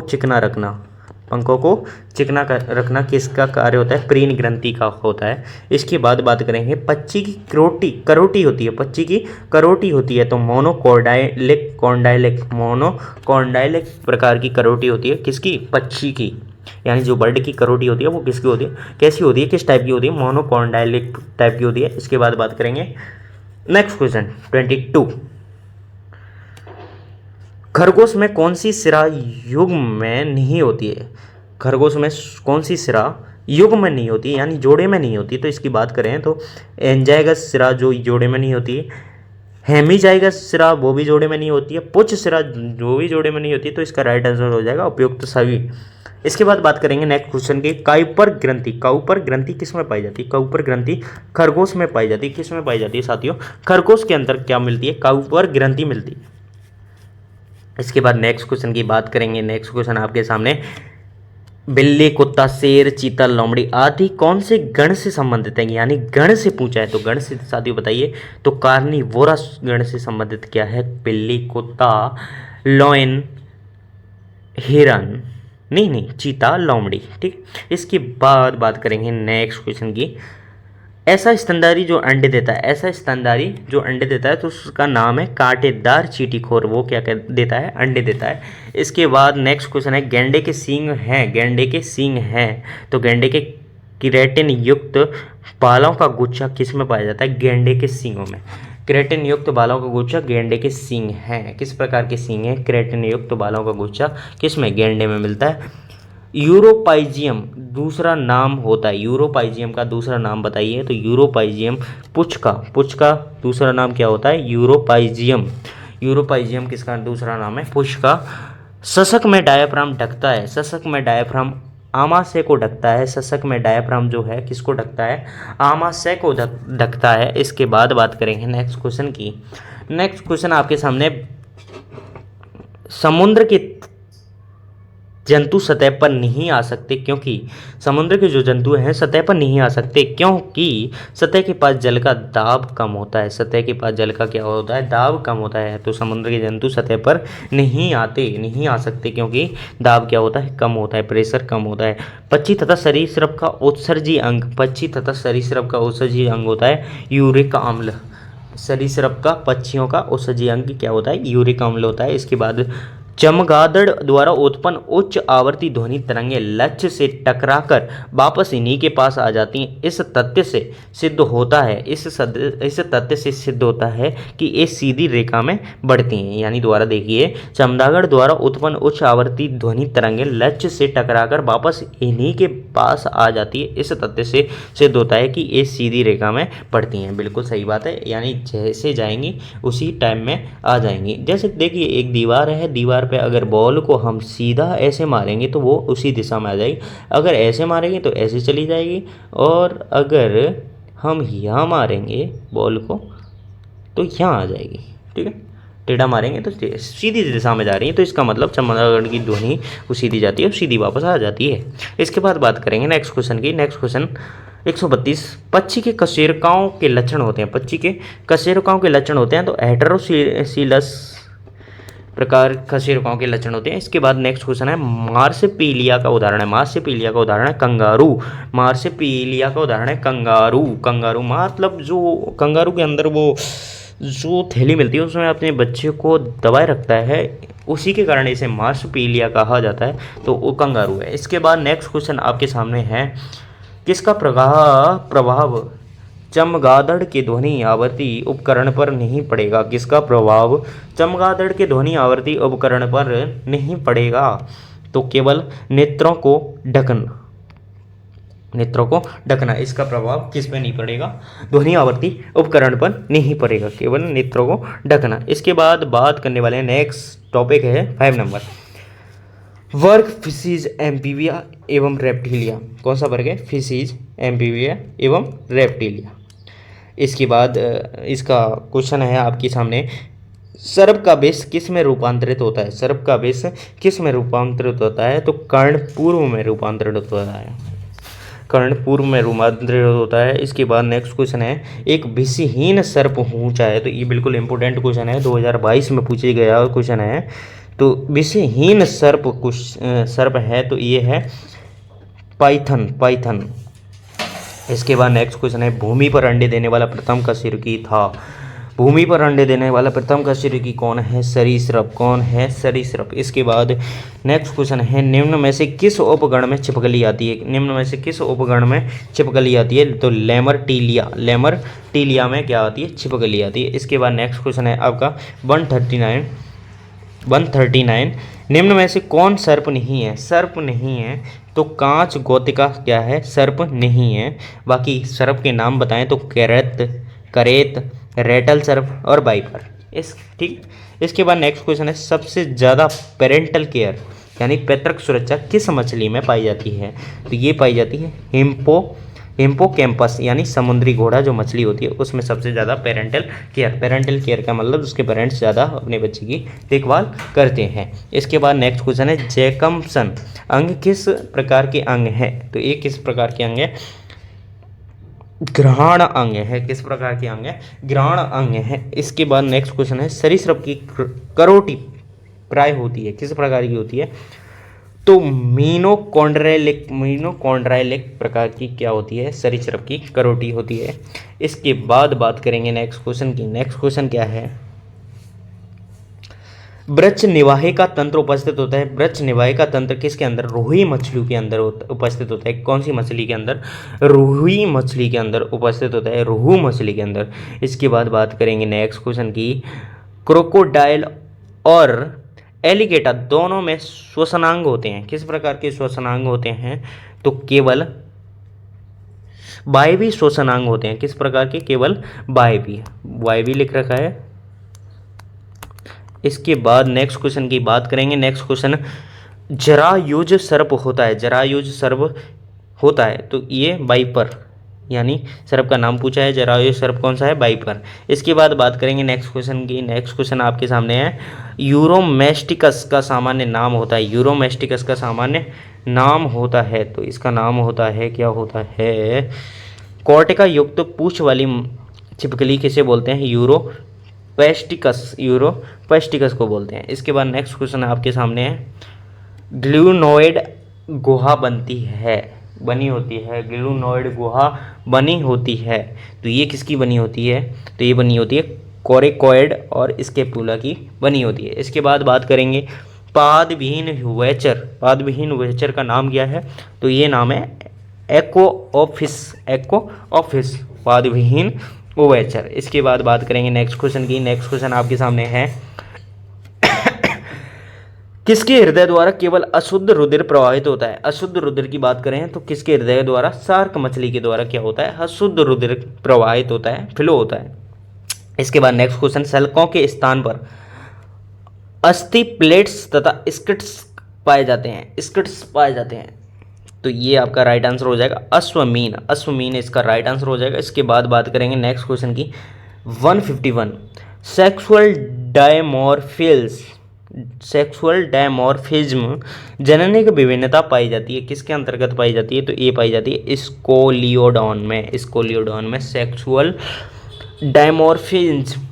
इसके बाद नेक्स्ट क्वेश्चन है मछलियों के हृदय की विशेषता इसमें केवल अशुद्ध रुधिर होता है। मछलियों के हृदय में केवल अशुद्ध रुधिर होता है। इसके बाद नेक्स्ट क्वेश्चन है आपके सामने छिपकलियों के अध्ययन को क्या कहा जाता है? छिपकलियों के अध्ययन को कहा जाता है सोरोलॉजी किसको कहा जाता है? छिपकलियों के अध्ययन को कहा जाता है। इसके बाद नेक्स्ट क्वेश्चन आपके सामने है निम्न में से एक सरीसृप है तो सरीसृप का नाम क्या है? कछुआ। क्या नाम है? कछुआ। इसके बाद बात करेंगे शीत निद्रा के समय मेढक होते हैं तो ये यूरिकोटेलिक होते हैं। शीत निद्रा के समय मेढक यूरिकोटेलिक होते हैं। निम्न में से कौन सा प्रथम गनेटोस्टोमेट है? तो मछलियाँ ये क्या है? गनेटोस्टोमेट है। इसके बाद बात करेंगे नेक्स्ट क्वेश्चन की। नेक्स्ट क्वेश्चन आपके सामने है निम्न में से किस में जरायुजता पाई जाती है? जरायुजता ये शार्क में मिलती है। किस में मिलती है? शार्क मछली में मिलती है। इसके बाद बात करेंगे नेक्स्ट क्वेश्चन की उभयचरों का हृदय किस प्रकार का होता है? त्रिकोष्ठीय प्रकार का होता है। भ्रूण के चारों ओर एमनियन नामक रक्षात्मक आवरण इनमें से किस में मिलता है? जो आपके सामने ऑप्शन है भ्रूण के चारों ओर एमनियन नामक रक्षात्मक आवरण इनमें से किस में मिलता है? तो ये मिलता है आपका छिपकली के अंतर्गत मिलता है। एमनियन नामक रक्षात्मक आवरण किसके अंतर्गत? छिपकली के अंतर्गत। इसके बाद बात करेंगे नेक्स्ट क्वेश्चन की मछलियों का सबसे अच्छा जलपात्र संग्रहालय कहाँ स्थित है? मछलियों का सबसे अच्छा जलपात्र संग्रहालय कहाँ स्थित है? तो ये मुंबई के अंतर्गत स्थित है। इसके बाद बात करेंगे नेक्स्ट क्वेश्चन की सरीसृपों के अध्ययन को कहा जाता है, क्या कहा जाता है? हर्पेटोलॉजी, सरीसृपों के अध्ययन को क्या कहा जाता है? हर्पेटोलॉजी कहा जाता है। इसके बाद नेक्स्ट क्वेश्चन है, उड़न मछली में कौन सा पंख उड़ने में सहायक होता है? उड़न मछली में अंश पंख पेक्टोरल फिन जो क्या होता है? उड़ने में सहायक होता है। अंश पंख उड़ने में क्या होता है? सहायक होता है। इसके बाद बात करेंगे नेक्स्ट क्वेश्चन की, सर्वप्रथम स्थल पर पर्दापरण करने वाला कशेरुकी जंतु है? पर्दापरण करने वाला कशेरुकी जंतु है तो इसका नाम है उभयचर। सर्वप्रथम स्थल पर कौन आया था? उभयचर आए थे। इसके बाद बात करेंगे नेक्स्ट क्वेश्चन की, इनमें से कौन सा जिम्नोफियोना में नहीं आता है? जिम्नोफियोना में नहीं आता है तो साइरन क्या होता है?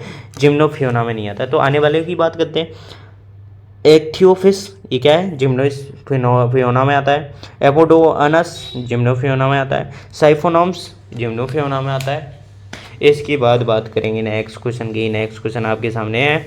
साथियों मैं एक ही बात कहूँगा कि इन क्वेश्चनों को ईयरफोन लगा के जरूर सुने रात को सोते टाइम, तभी ये याद रहेंगे, क्योंकि ये लैंग्वेज ही जूलॉजी के थोड़े अटपटे होती है। इक्विथियोफिस किस उपवर्ग के अंतर्गत आता है? इक्थियोफिस किस उपवर्ग के अंतर्गत आता है? तो ये आता है आपका एपोडा के अंतर्गत। किस में आता है? एपोडा के अंतर्गत आता है। एपोडा के अंतर्गत आता है। इसके बाद नेक्स्ट क्वेश्चन है, यूरोमेस्टिकस की स्टर्नम एक प्लेट के रूप में होती है जिसकी आकृति होती है, किस प्रकार की होती है? तो उसकी आकृति होती है अनियमित प्रकार की होती है, अनियमित टाइप की होती है। इसके बाद बात करेंगे नेक्स्ट क्वेश्चन की, उदर पर दोनों ओर फैले हुए बड़े आकार के सल्क किसके लक्षण होते हैं? उदर पर दोनों ओर फैले हुए बड़े आकार के सल्क किसके लक्षण होते हैं? तो ये होते हैं करैत एवं समुद्री सर्प के स्नेक। ठीक है, ये सर्प बहुत इंपॉर्टेंट है। इसके बाद बात करेंगे, वायु आशय होता है तो अस्थिय मछलियों का द्रव्य स्थितिक अंग क्या होता है? वायु आशय होता है।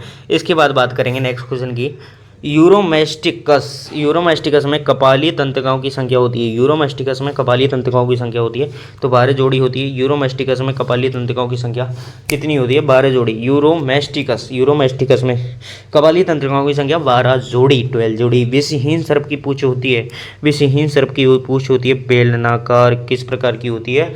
विषहीन सर्प की पूंछ होती है बेलनाकार पूंछ होती है। उभयचरों का युग था कार्बोनिफेरस काल किसका युग था? उभयचरों का युग था।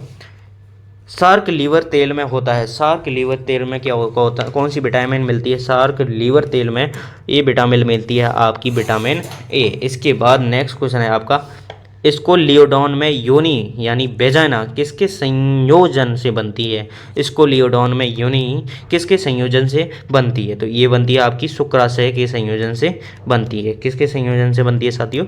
शुक्राशय के संयोजन से बनती है। इसके बाद नेक्स्ट क्वेश्चन है आपका, इसको लियोडॉन को डॉग फिश कहते हैं। डॉग जैसी तीव्र गंध संवेदन के कारण, यानी स्क्लियोडॉन को डॉग फिश क्यों कहते हैं? तो इसका कारण है डॉग जैसी तीव्र गंध संवेदन के कारण क्या कहते हैं? स्क्लियोडॉन को डॉग फिश कहते हैं। तो साथियों इसके बाद आपका टॉपिक आता है विदलन, प्रतिरूप एवं प्रकार, यानी क्लीवेज पैटर्न एंड टाइप। तो विदलन की बात करेंगे, क्लीवेज अवस्था की बात करेंगे, क्लीवेज में किस प्रकार के क्वेश्चन मिलते हैं।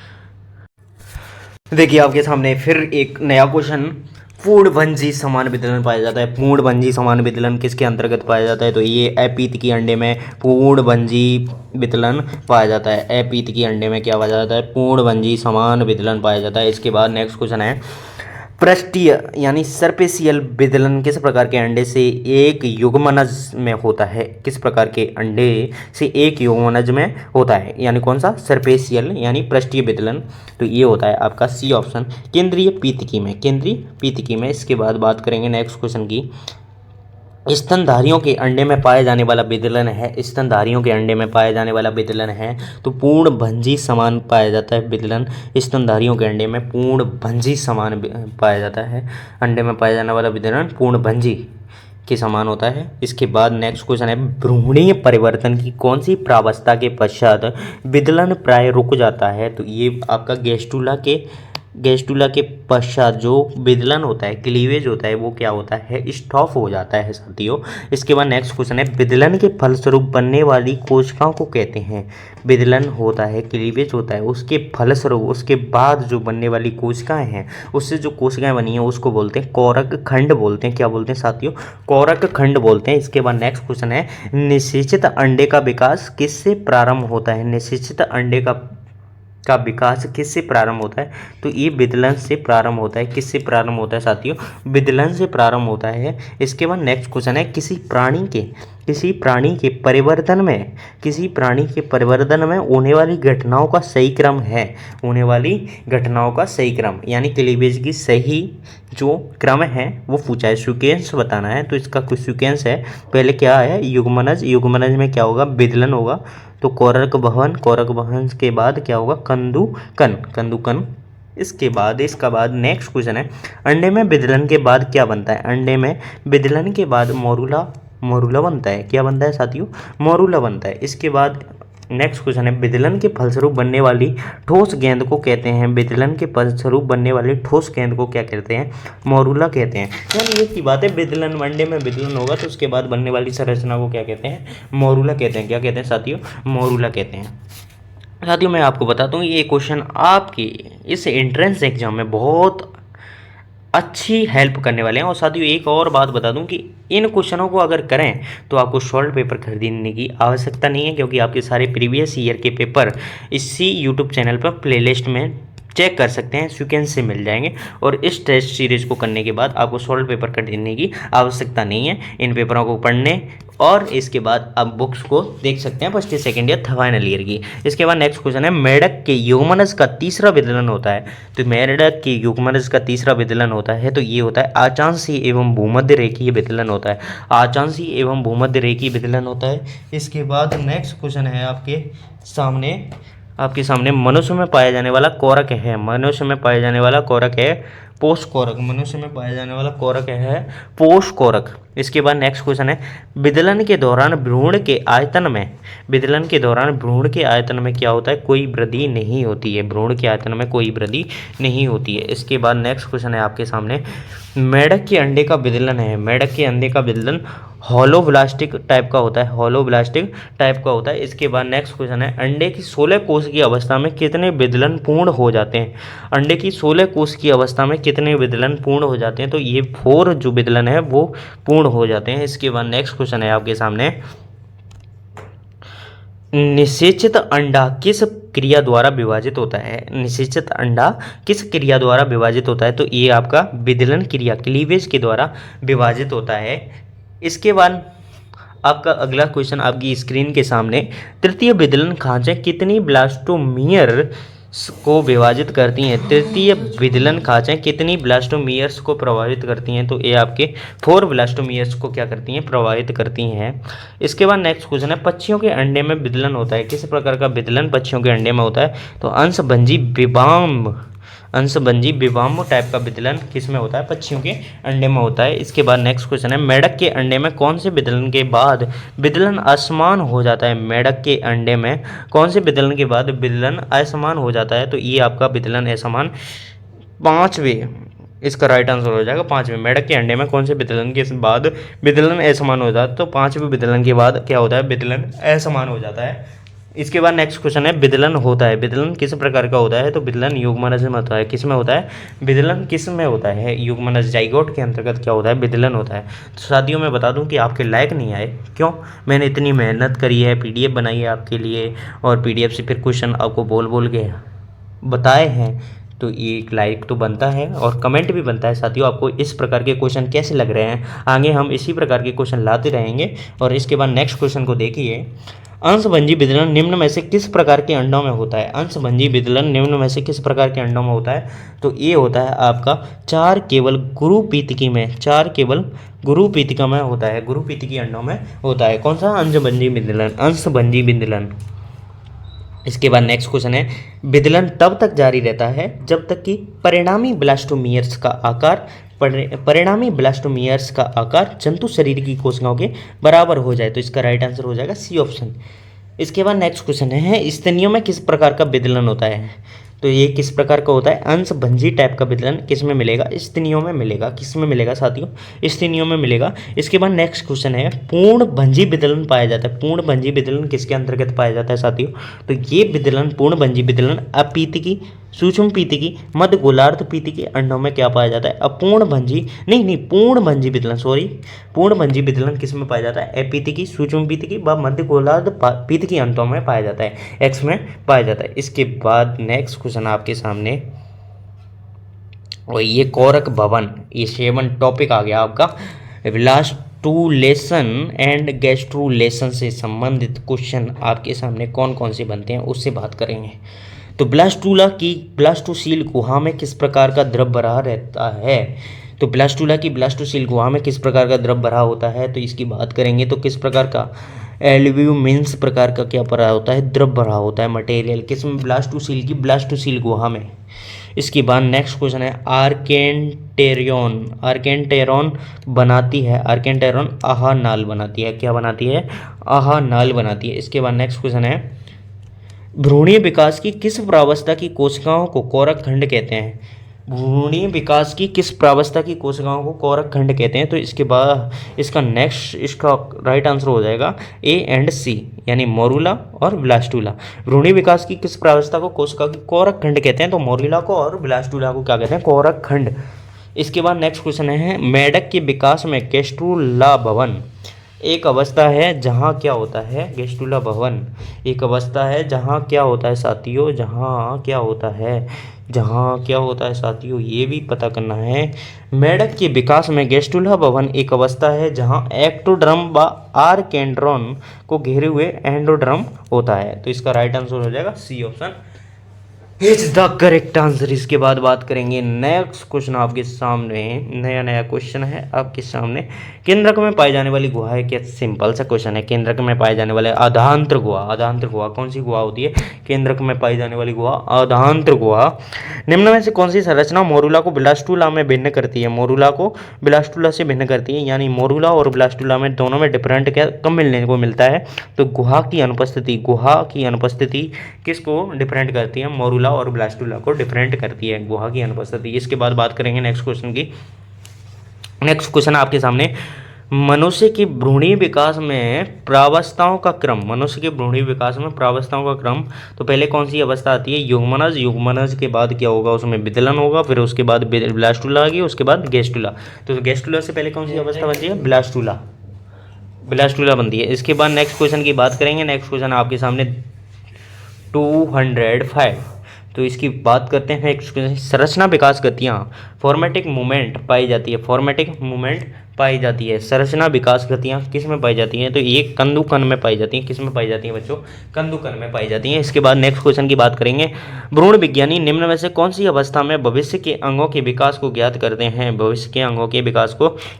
हैं, तो पूर्व गैस्टुला में क्या करते हैं, भविष्य के अंगों को ज्ञात करते हैं। इसके बाद नेक्स्ट क्वेश्चन है आपका 207, एक कोशिका स्तर पर विपाटन द्वारा दूसरे कोशिका स्तर से अलग होना, क्या कहलाता है, तो ये कहलाता है आपका विस्तरण कहलाता है, डिलेमिनेशन कहलाता है, डिलेमिनेशन कहलाता है साथियों। एक कोशिका स्तर पर विपाटन द्वारा दूसरे कोशिका स्तर से अलग होना, ठीक है, क्या कहलाता है, डिलेमिनेशन कहलाता है। इसके बाद नेक्स्ट क्वेश्चन है आपका, कोरक रंध्र किस अवस्था में पाया जाता है, तो ए पाया जाता है कंदुक अवस्था में, क्या पाया जाता है, कोरक रंध्र पाया जाता है। इसके बाद नेक्स्ट क्वेश्चन है 209, अलैंगिक जनन इकाई द्वारा संपूर्ण जंतु का निर्माण कहलाता है, क्या कहलाता है, कोरकोद्रव, ब्लास्टोजेनेसिस कहलाता है, क्या कहलाता है साथियों, ब्लास्टोजेनेसिस कहलाता है। इसके बाद नेक्स्ट क्वेश्चन आपके सामने है, प्राथमिक संगठन के रूप में उपस्थित रहता है, क्या उपस्थित रहता है, गैस्टुला का यॉक प्लग उपस्थित रहता है। प्राथमिक संगठन के रूप में गैस्टुला का यॉक प्लग क्या रहता है, उपस्थित रहता है। ब्लास्टोपोर पाया जाता है, किसके अंतर्गत पाया जाता है, तो गैस्टुला में क्या पाया जाता है, ब्लास्टोपोर पाया जाता है, इसके बाद नेक्स्ट क्वेश्चन है आपका, गैस्ट्रुला प्रावस्था में बाह्य त्वचा, अंतर त्वचा एवं मध्य जनन स्तर तथा एक अल्प विकसित तंत्र का तंत्र बनता है गैस्ट्रुला प्रावस्था में। इसके बाद नेक्स्ट क्वेश्चन है आपके सामने, गैस्ट्रुला अवस्था के अंडों से यदि आप अंतःत्वचा बनाने वाली सभी कोशिकाओं को निकाल दें तो ये नए जीव में कमी हो जाएगी। गैस्ट्रुला अवस्था के अंडों से यदि आप अंतःत्वचा बनाने वाली सभी कोशिकाओं को क्या कर दें, निकाल दें, तो एक नए जीव में कमी हो जाएगी। किसकी कमी हो जाएगी, तो ये आपकी मूत्राशय एवं मध्यकर्णकी का क्या हो जाएगी, कमी हो जाएगी।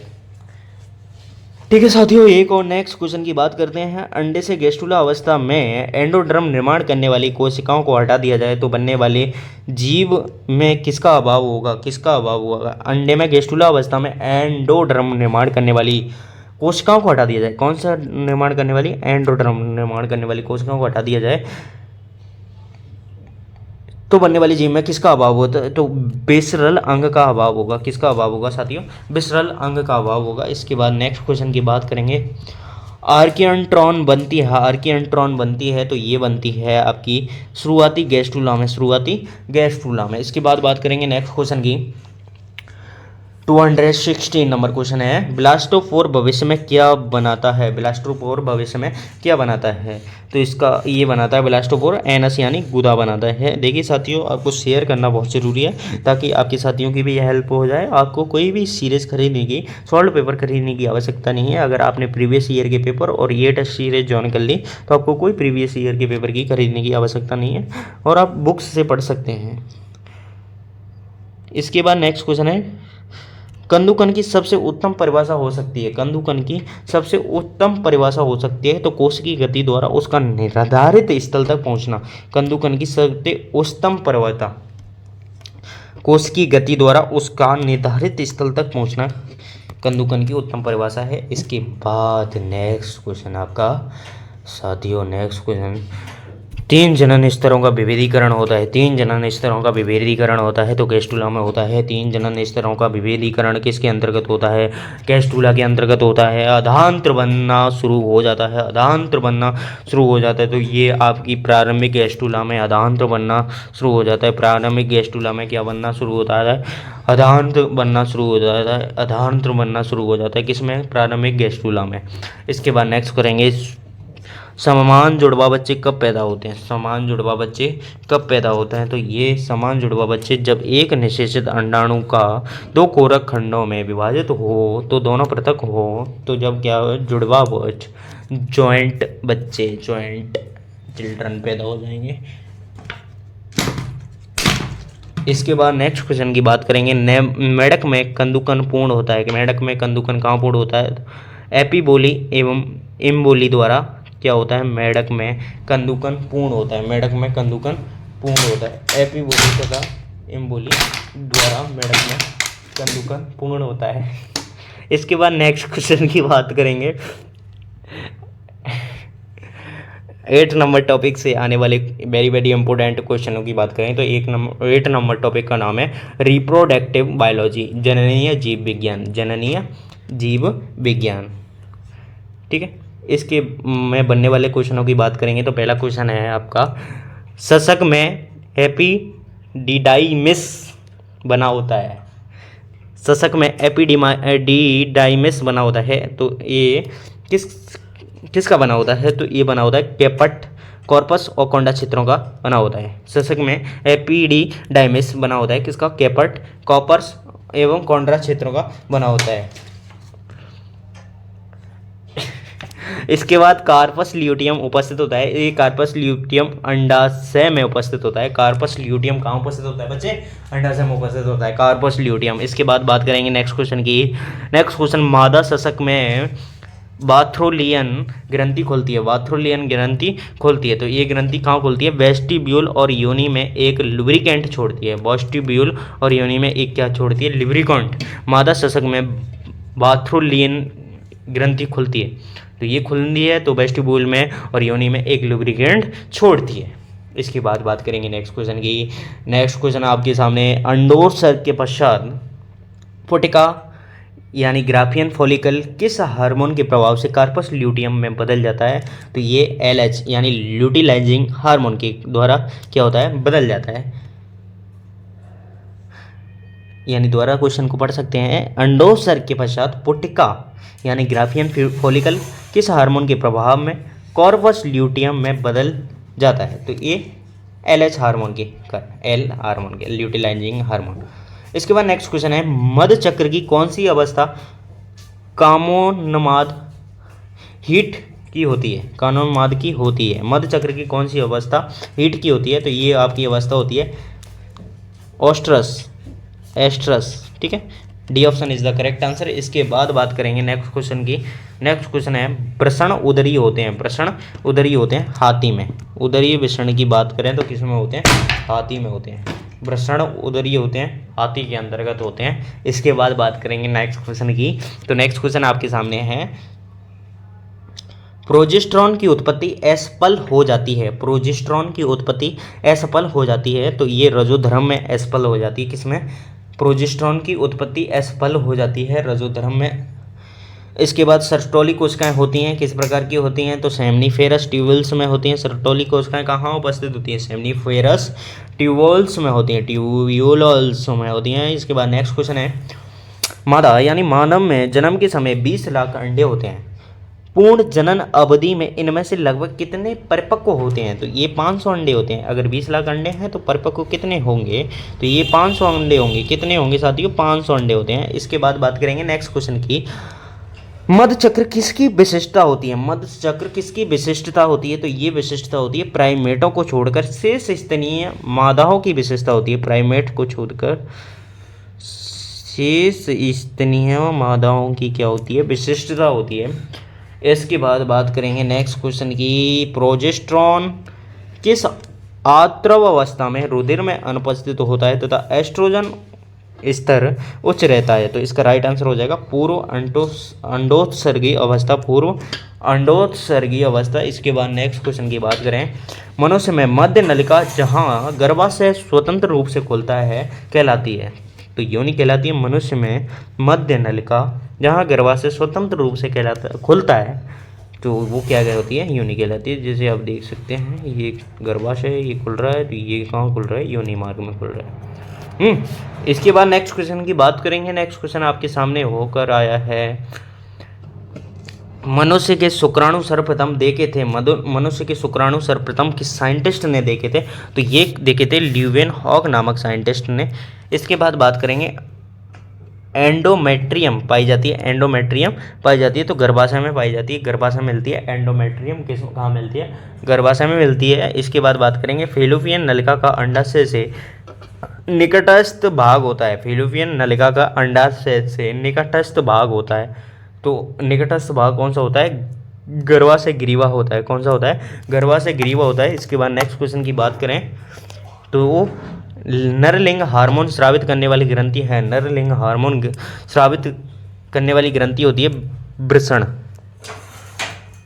इसके बाद नेक्स्ट क्वेश्चन की बात करें, नेक्स्ट क्वेश्चन आपके सामने, किस जंतु में भ्रूणीय अवस्था में वृषण उदरीय होते हैं किंतु जन्म के पूर्व वृषण कोश में स्थानांतरित हो जाते हैं जहां ये आजीवन रहते हैं? तो इसका राइट आंसर हो जाएगा मनुष्यों में।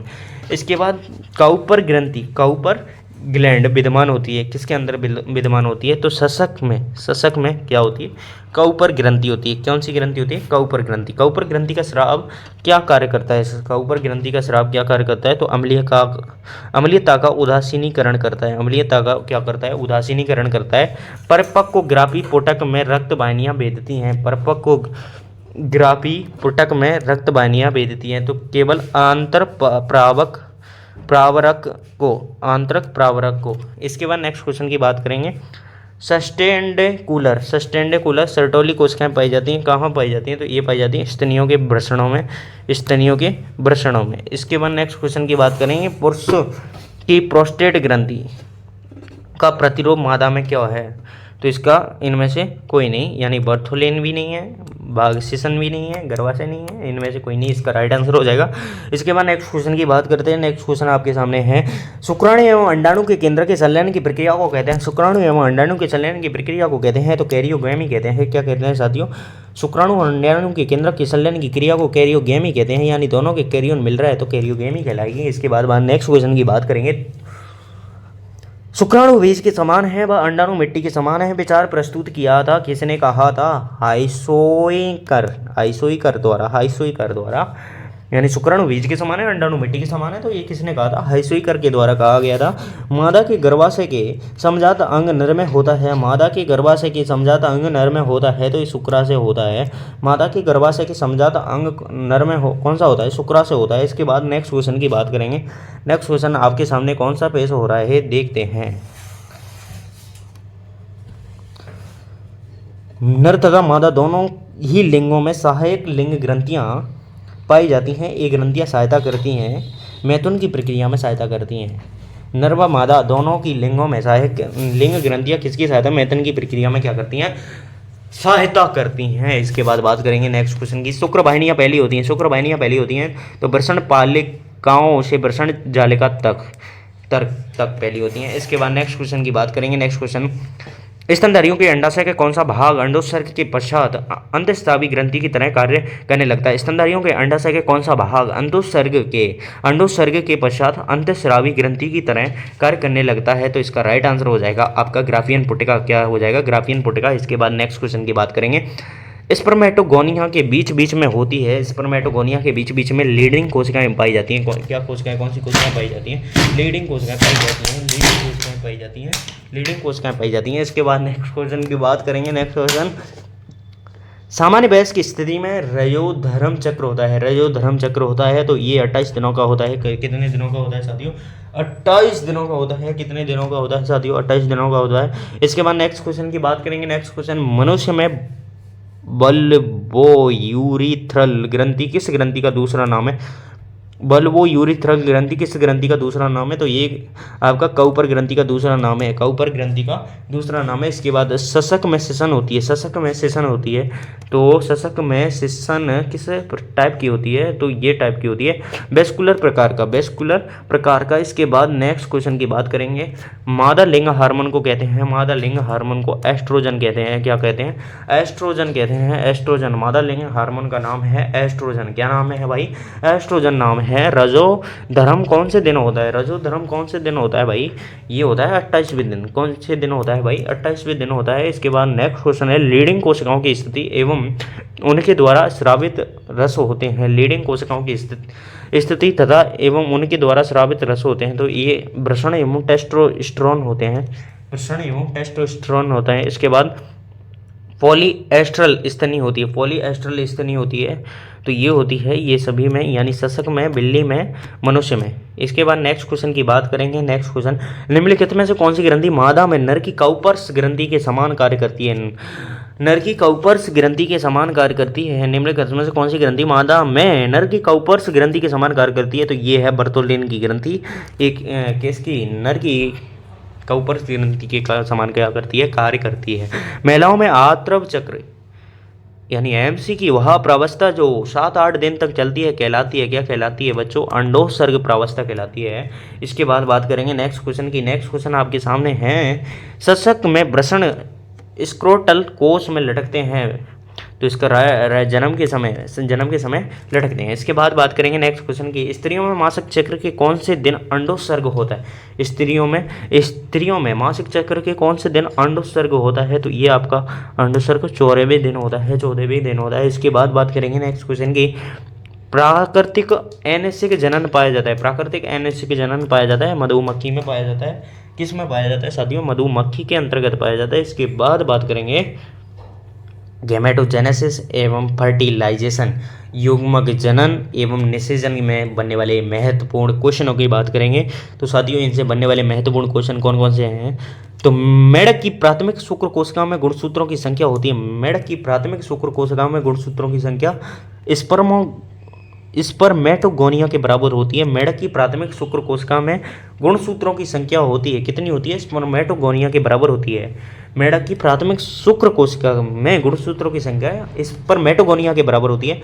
सूक्ष्म पीतक अंडे जिसमें आर्चित भोज्य पदार्थ की बहुत कम मात्रा होती है, बहुत कम मात्रा होती है मनुष्य के अंतर्गत सूक्ष्म पीतक के अंडे पाए जाते हैं। इसके बाद बात करेंगे नेक्स्ट क्वेश्चन की। शुक्राणु पूर्वी से शुक्राणु बनने की क्रिया को क्या कहते हैं? स्पर्मेटोजेनेसिस कहते हैं। क्या कहते हैं साथियों? शुक्राणु पूर्वी से शुक्राणु बनने की प्रक्रिया को स्पर्मेटोजेनेसिस कहते हैं। क्या कहते हैं साथियों? स्पर्मेटोजेनेसिस कहते हैं। फैलोपियन ट्यूब निम्न में से किसका भाग है? तो ये अंडवाहिनी का भाग है, अंडवाहिनी का भाग है। इसके बाद बात करेंगे नेक्स्ट क्वेश्चन की। स्पर्मेटोलियोसिस से बनते हैं, क्या बनते हैं? शुक्राणु बनते हैं। स्पर्मेटोलियोसिस से क्या बनते हैं साथियों? शुक्राणु बनते हैं। इसके बाद नेक्स्ट क्वेश्चन की बात करेंगे। शुक्राणु किस प्रकार का रासायनिक स्राव करता है? शुक्राणु किस प्रकार का रासायनिक स्राव करता है? तो एंटी फर्टिलाइजिंग प्रकार का क्या करता है? रासायनिक स्राव करता है। इसके बाद नेक्स्ट क्वेश्चन है, निषेचन शंकु का निर्माण निषेचन के किस चरण की क्रिया है? निषेचन शंकु का निर्माण निषेचन के किस चरण की क्रिया है? तो ये आपकी है अंडे का सक्रियन। इसके बाद एक नेक्स्ट क्वेश्चन की बात करेंगे। एक परिपक्व शुक्राणु की गति नियंत्रित होती है माइटोकॉन्ड्रिया द्वारा, जो स्थित होते हैं, कहाँ स्थित होते हैं? मध्य भाग में स्थित होते हैं। कहाँ स्थित होते हैं? मध्य भाग में स्थित होते हैं। इसके बाद नेक्स्ट क्वेश्चन की बात करेंगे। शुक्राणु जनन में एक प्राथमिक स्पर्मेटोसाइट से कितने शुक्राणु बनते हैं? तो एक प्राथमिक स्पर्मेटोसाइट से कितने शुक्राणु बनते हैं साथियों? तो ये बनते हैं आपके 4 शुक्राणु बनते हैं। कितने शुक्राणु बनते हैं साथियों? 4 शुक्राणु बनते हैं। इसके बाद नेक्स्ट क्वेश्चन की बात करेंगे। नर युग्मकों के बनने की प्रक्रिया को कहते हैं, नर युग्मकों के बनने की प्रक्रिया को क्या कहते हैं साथियों?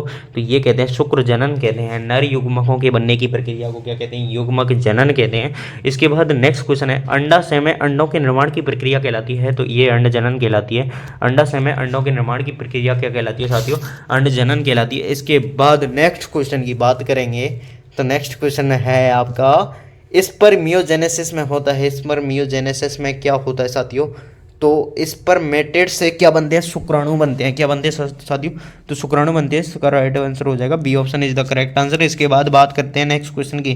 तो नेक्स्ट क्वेश्चन आपके सामने, यदि मनुष्य में शुक्रवाहिनी को काट कर हटा दें तो वीर्य में शुक्राणु नहीं होंगे।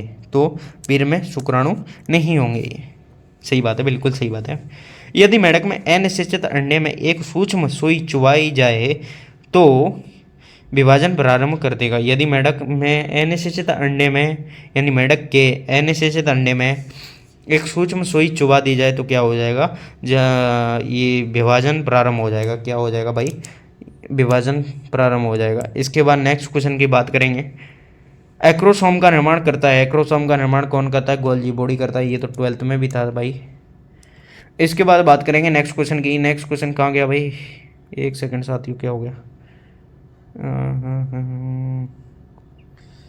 हाँ, आने वाला भाई, आने वाला है। इतनी बड़ी समस्या कैसे होगी? मेढक का अंडा होता है, किस प्रकार का होता है मेढक का अंडा? मेढक का अंडा होता है आपका गोलार्ध पीटिकी प्रकार का होता है। मेढक का अंडा किस प्रकार का होता है साथियों? गोलार्ध पीटिकी होता है, गोलार्ध पीटिकी होता है। इसके बाद नेक्स्ट क्वेश्चन की बात करेंगे। निषेचन का संसेचन प्रक्रिया में शुक्राणु का शीर्ष अंडाणु में प्रवेश करता है, यानी निषेचन या संसेचन प्रक्रिया में क्या होता है? शुक्राणु का शीर्ष भाग क्या होता है? अंडाणु में क्या करता है साथियों? प्रवेश करता है। तो इसका राइट आंसर हो जाएगा B option is the correct answer. इसके बाद नेक्स्ट क्वेश्चन की बात करेंगे। अंड जनन की प्रक्रिया में जब अंडाशय की 2 गुणित कोशिका में अर्धसूत्रण होता है तो परिणाम स्वरूप, अरे यार क्या हो रहा है? अंड जनन की प्रक्रिया में जब अंडाशय की 2 गुणित कोशिका में अर्धसूत्रण होता है तो परिणाम स्वरूप कितने अंडे बनते हैं? तो ये बनते हैं, 1 अंडा बनता है। 100 प्राथमिक अंडाजों से कितने अंडाणु बनेंगे? तो ये बनेंगे आपके 100। कितने बनेंगे? 100। इसके बाद बात करेंगे नेक्स्ट क्वेश्चन की। युग्मक जनन यानी गैमेटोजेनेसिस के दौरान विभाजन होते हैं तो ये समसूत्रीय एवं अर्धसूत्रीय विभाजन होते हैं। किस प्रकार के विभाजन होता है? समसूत्रीय एवं अर्धसूत्रीय विभाजन होता है। शुक्राणु जनन का अर्थ है, शुक्राणु जनन का अर्थ है तो प्राथमिक पुमडुजन से शुक्राणुओं का उत्पादन, प्राथमिक पुमडुजन से शुक्राणुओं का उत्पादन। इसके बाद नेक्स्ट क्वेश्चन की बात करेंगे। शुक्राणु में अग्रपिंडक का निर्माण होता है। शुक्राणु में अग्रपिंडक का निर्माण होता है गोल्जी काय से। इसके बाद नेक्स्ट क्वेश्चन की बात करेंगे।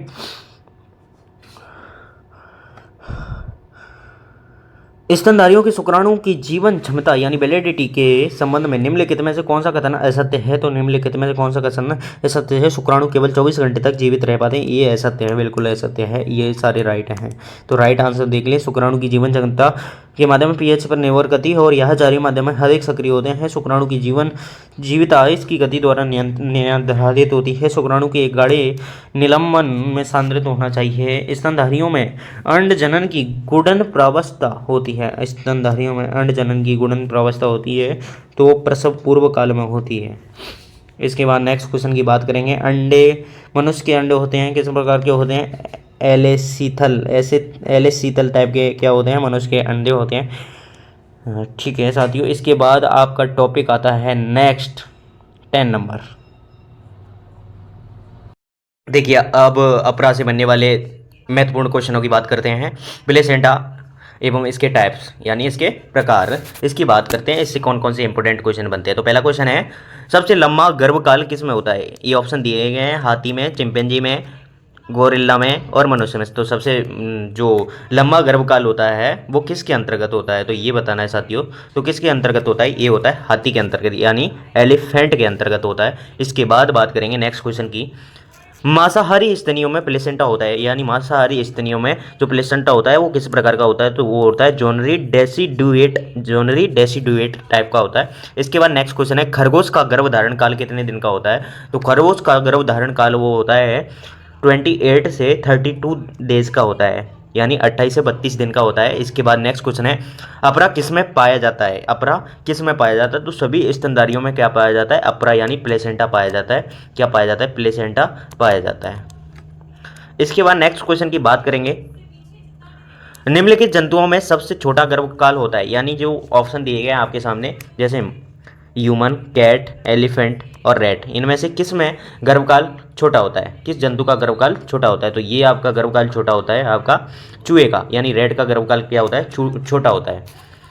इसको ऐसे समझ सकते हैं, ये इसमें सबसे छोटा जो आकार में कौन सा जीव है? चूहा, तो इसका गर्भकाल कैसा होगा? छोटा होगा। इसके बाद बात करेंगे नेक्स्ट क्वेश्चन की। स्तनियों में सबसे साधारण अपरा होता है। स्तनियों में सबसे साधारण अपरा कौन सा होता है? तो पीतक कोष का अपरा कैसा होता है? साधारण प्रकार का होता है। इसके बाद बात करेंगे नेक्स्ट क्वेश्चन की।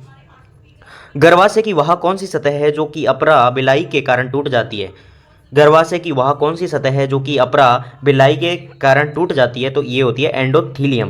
क्या होती है बच्चों? एंडोथीलियम होती है। इसके बाद नेक्स्ट क्वेश्चन की बात करते हैं 295 की बात करते हैं। निम्नलिखित में से किसके द्वारा प्रसव हेतु संकेतों की उत्पत्ति होती है? निम्नलिखित में से किसके द्वारा प्रसव हेतु संकेतों की उत्पत्ति होती है? तो ये होती है आपकी अपरा तथा पूर्ण विकसित गर्भ द्वारा। अपरा तथा पूर्ण विकसित गर्भ द्वारा। इसके बाद नेक्स्ट क्वेश्चन है, खरगोश में किस प्रकार का अपरा पाया जाता है? खरगोश में किस प्रकार का अपरा पाया जाता है? तो नॉन डेसिडुएट प्रकार का क्या पाया जाता है? अपरा पाया जाता है। किसके अंतर्गत? खरगोश के अंतर्गत। इसके बाद आपका नेक्स्ट क्वेश्चन आता है, घोड़े का अपरा किस प्रकार का होता है? जो घोड़े का अपरा है वो किस प्रकार का होता है? तो वो होता है एपाती एवं विसरित टाइप का होता है। एपाती एवं विसरित टाइप का होता है। इसके बाद नेक्स्ट क्वेश्चन है, मनुष्य में किस प्रकार का अपरा पाया जाता है? ह्यूमन में किस प्रकार का अपरा पाया जाता है? तो होमोकोरियल टाइप का अपरा किसके अंतर्गत मिलेगा आपको?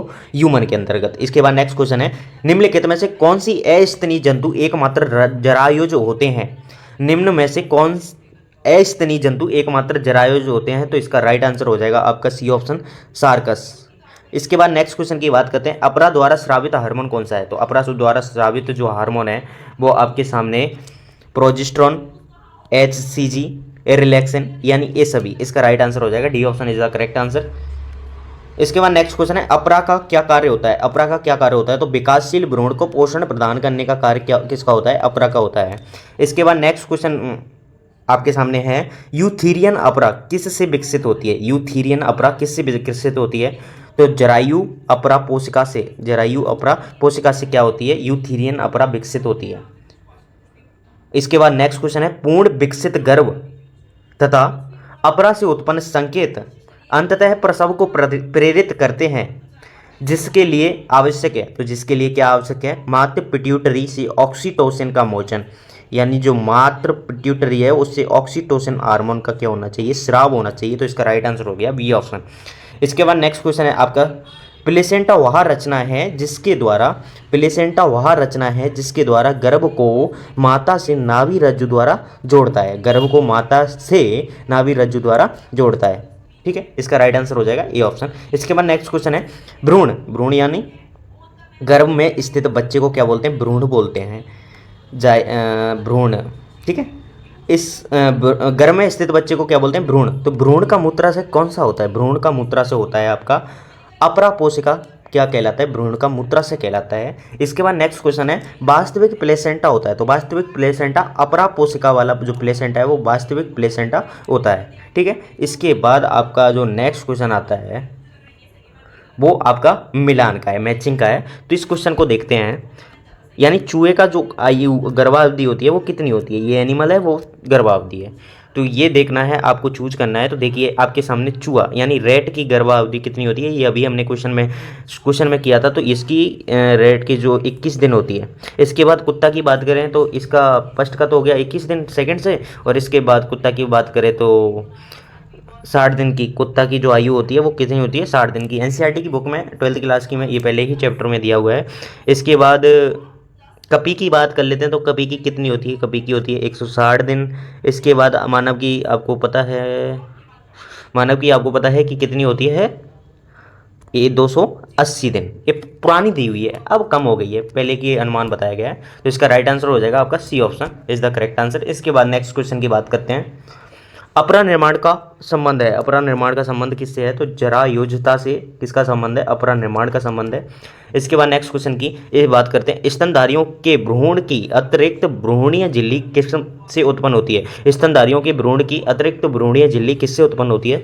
तो ये साथियों किससे उत्पन्न होती है? ट्रोफोब्लास्ट से उत्पन्न होती है। किससे उत्पन्न होती है साथियों? ट्रोफोब्लास्ट से उत्पन्न होती है। इसके बाद नेक्स्ट क्वेश्चन की बात करते हैं।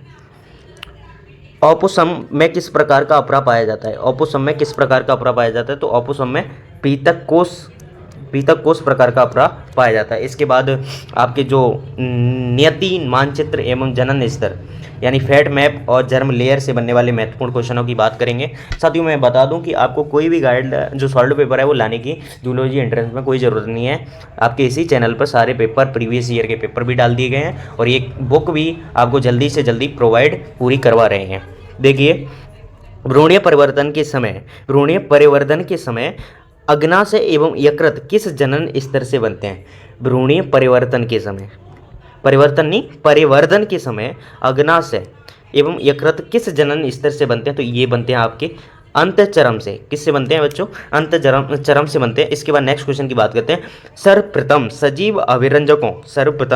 सजीव अभिरंजकों द्वारा नियति मानचित्र का निर्माण किया किस साइंटिस्ट के द्वारा किया गया भाइयों? तो ये किया गया था वॉक्ट ने किया था।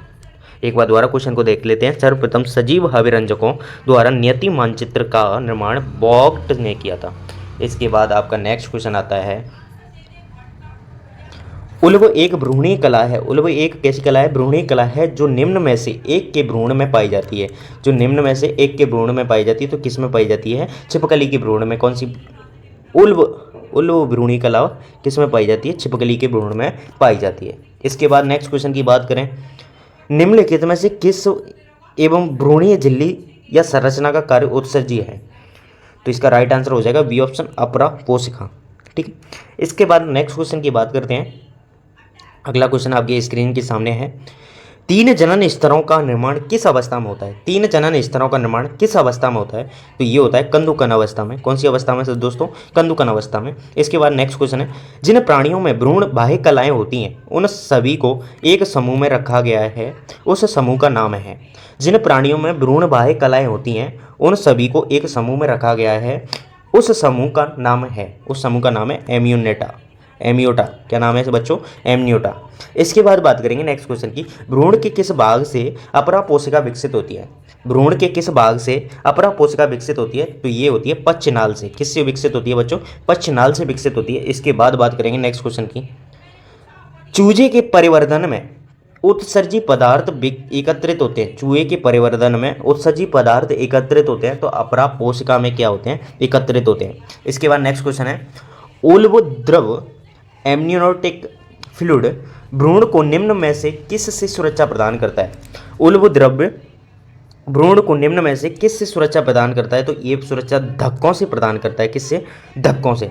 इसके बाद नेक्स्ट क्वेश्चन है, पीतक विकास किसकी विधि है? पीतक विकास किसकी विधि है? तो ये आपकी विधि होगी सरीसृपों, एक सेकेंड, सरीसृपों, क्या हुआ?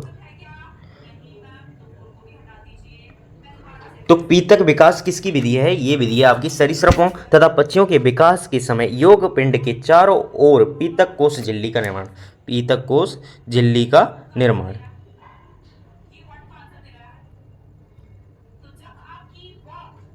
ठीक है, इसका राइट आंसर हो जाएगा B option is the correct answer. इसके बाद बात करने वाले हैं नेक्स्ट क्वेश्चन की। नेक्स्ट क्वेश्चन आपके सामने पेश होता हुआ, एक सेकेंड थोड़ा, हाँ, पीतक विकास किसकी अवधि है? इसका राइट आंसर हो जाए बी ऑप्शन। इसके बाद नेक्स्ट क्वेश्चन है, भ्रूण कलाओं का कार्य है। भ्रूण कलाओं का क्या कार्य होता है? तो भ्रूण कलाओं का कार्य होता है भ्रूण की सुरक्षा करना।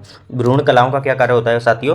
भ्रूण की सुरक्षा करना। इसके बाद नेक्स्ट क्वेश्चन आपके सामने है, मिलान का है, सूची ए यानी फर्स्ट लाइन को सेकंड लाइन से मिलान मैचिंग करना है। तो देखिए यहाँ आपके सामने बाह्य चरम है, और बाह्य चरम जो है वो कि तंत्र का तंत्र में पाई जाती है। इसके बाद मध्य चरम, मध्य चरम किसके अंतर्गत मिलती है? ये मिलती है आपकी ट्यूब टाइप की मध्य चरम मिलती है आपकी आहार नाल में। इसके बाद आर अंतःचर्म ये मिलती है आपकी मांसपेशियां में।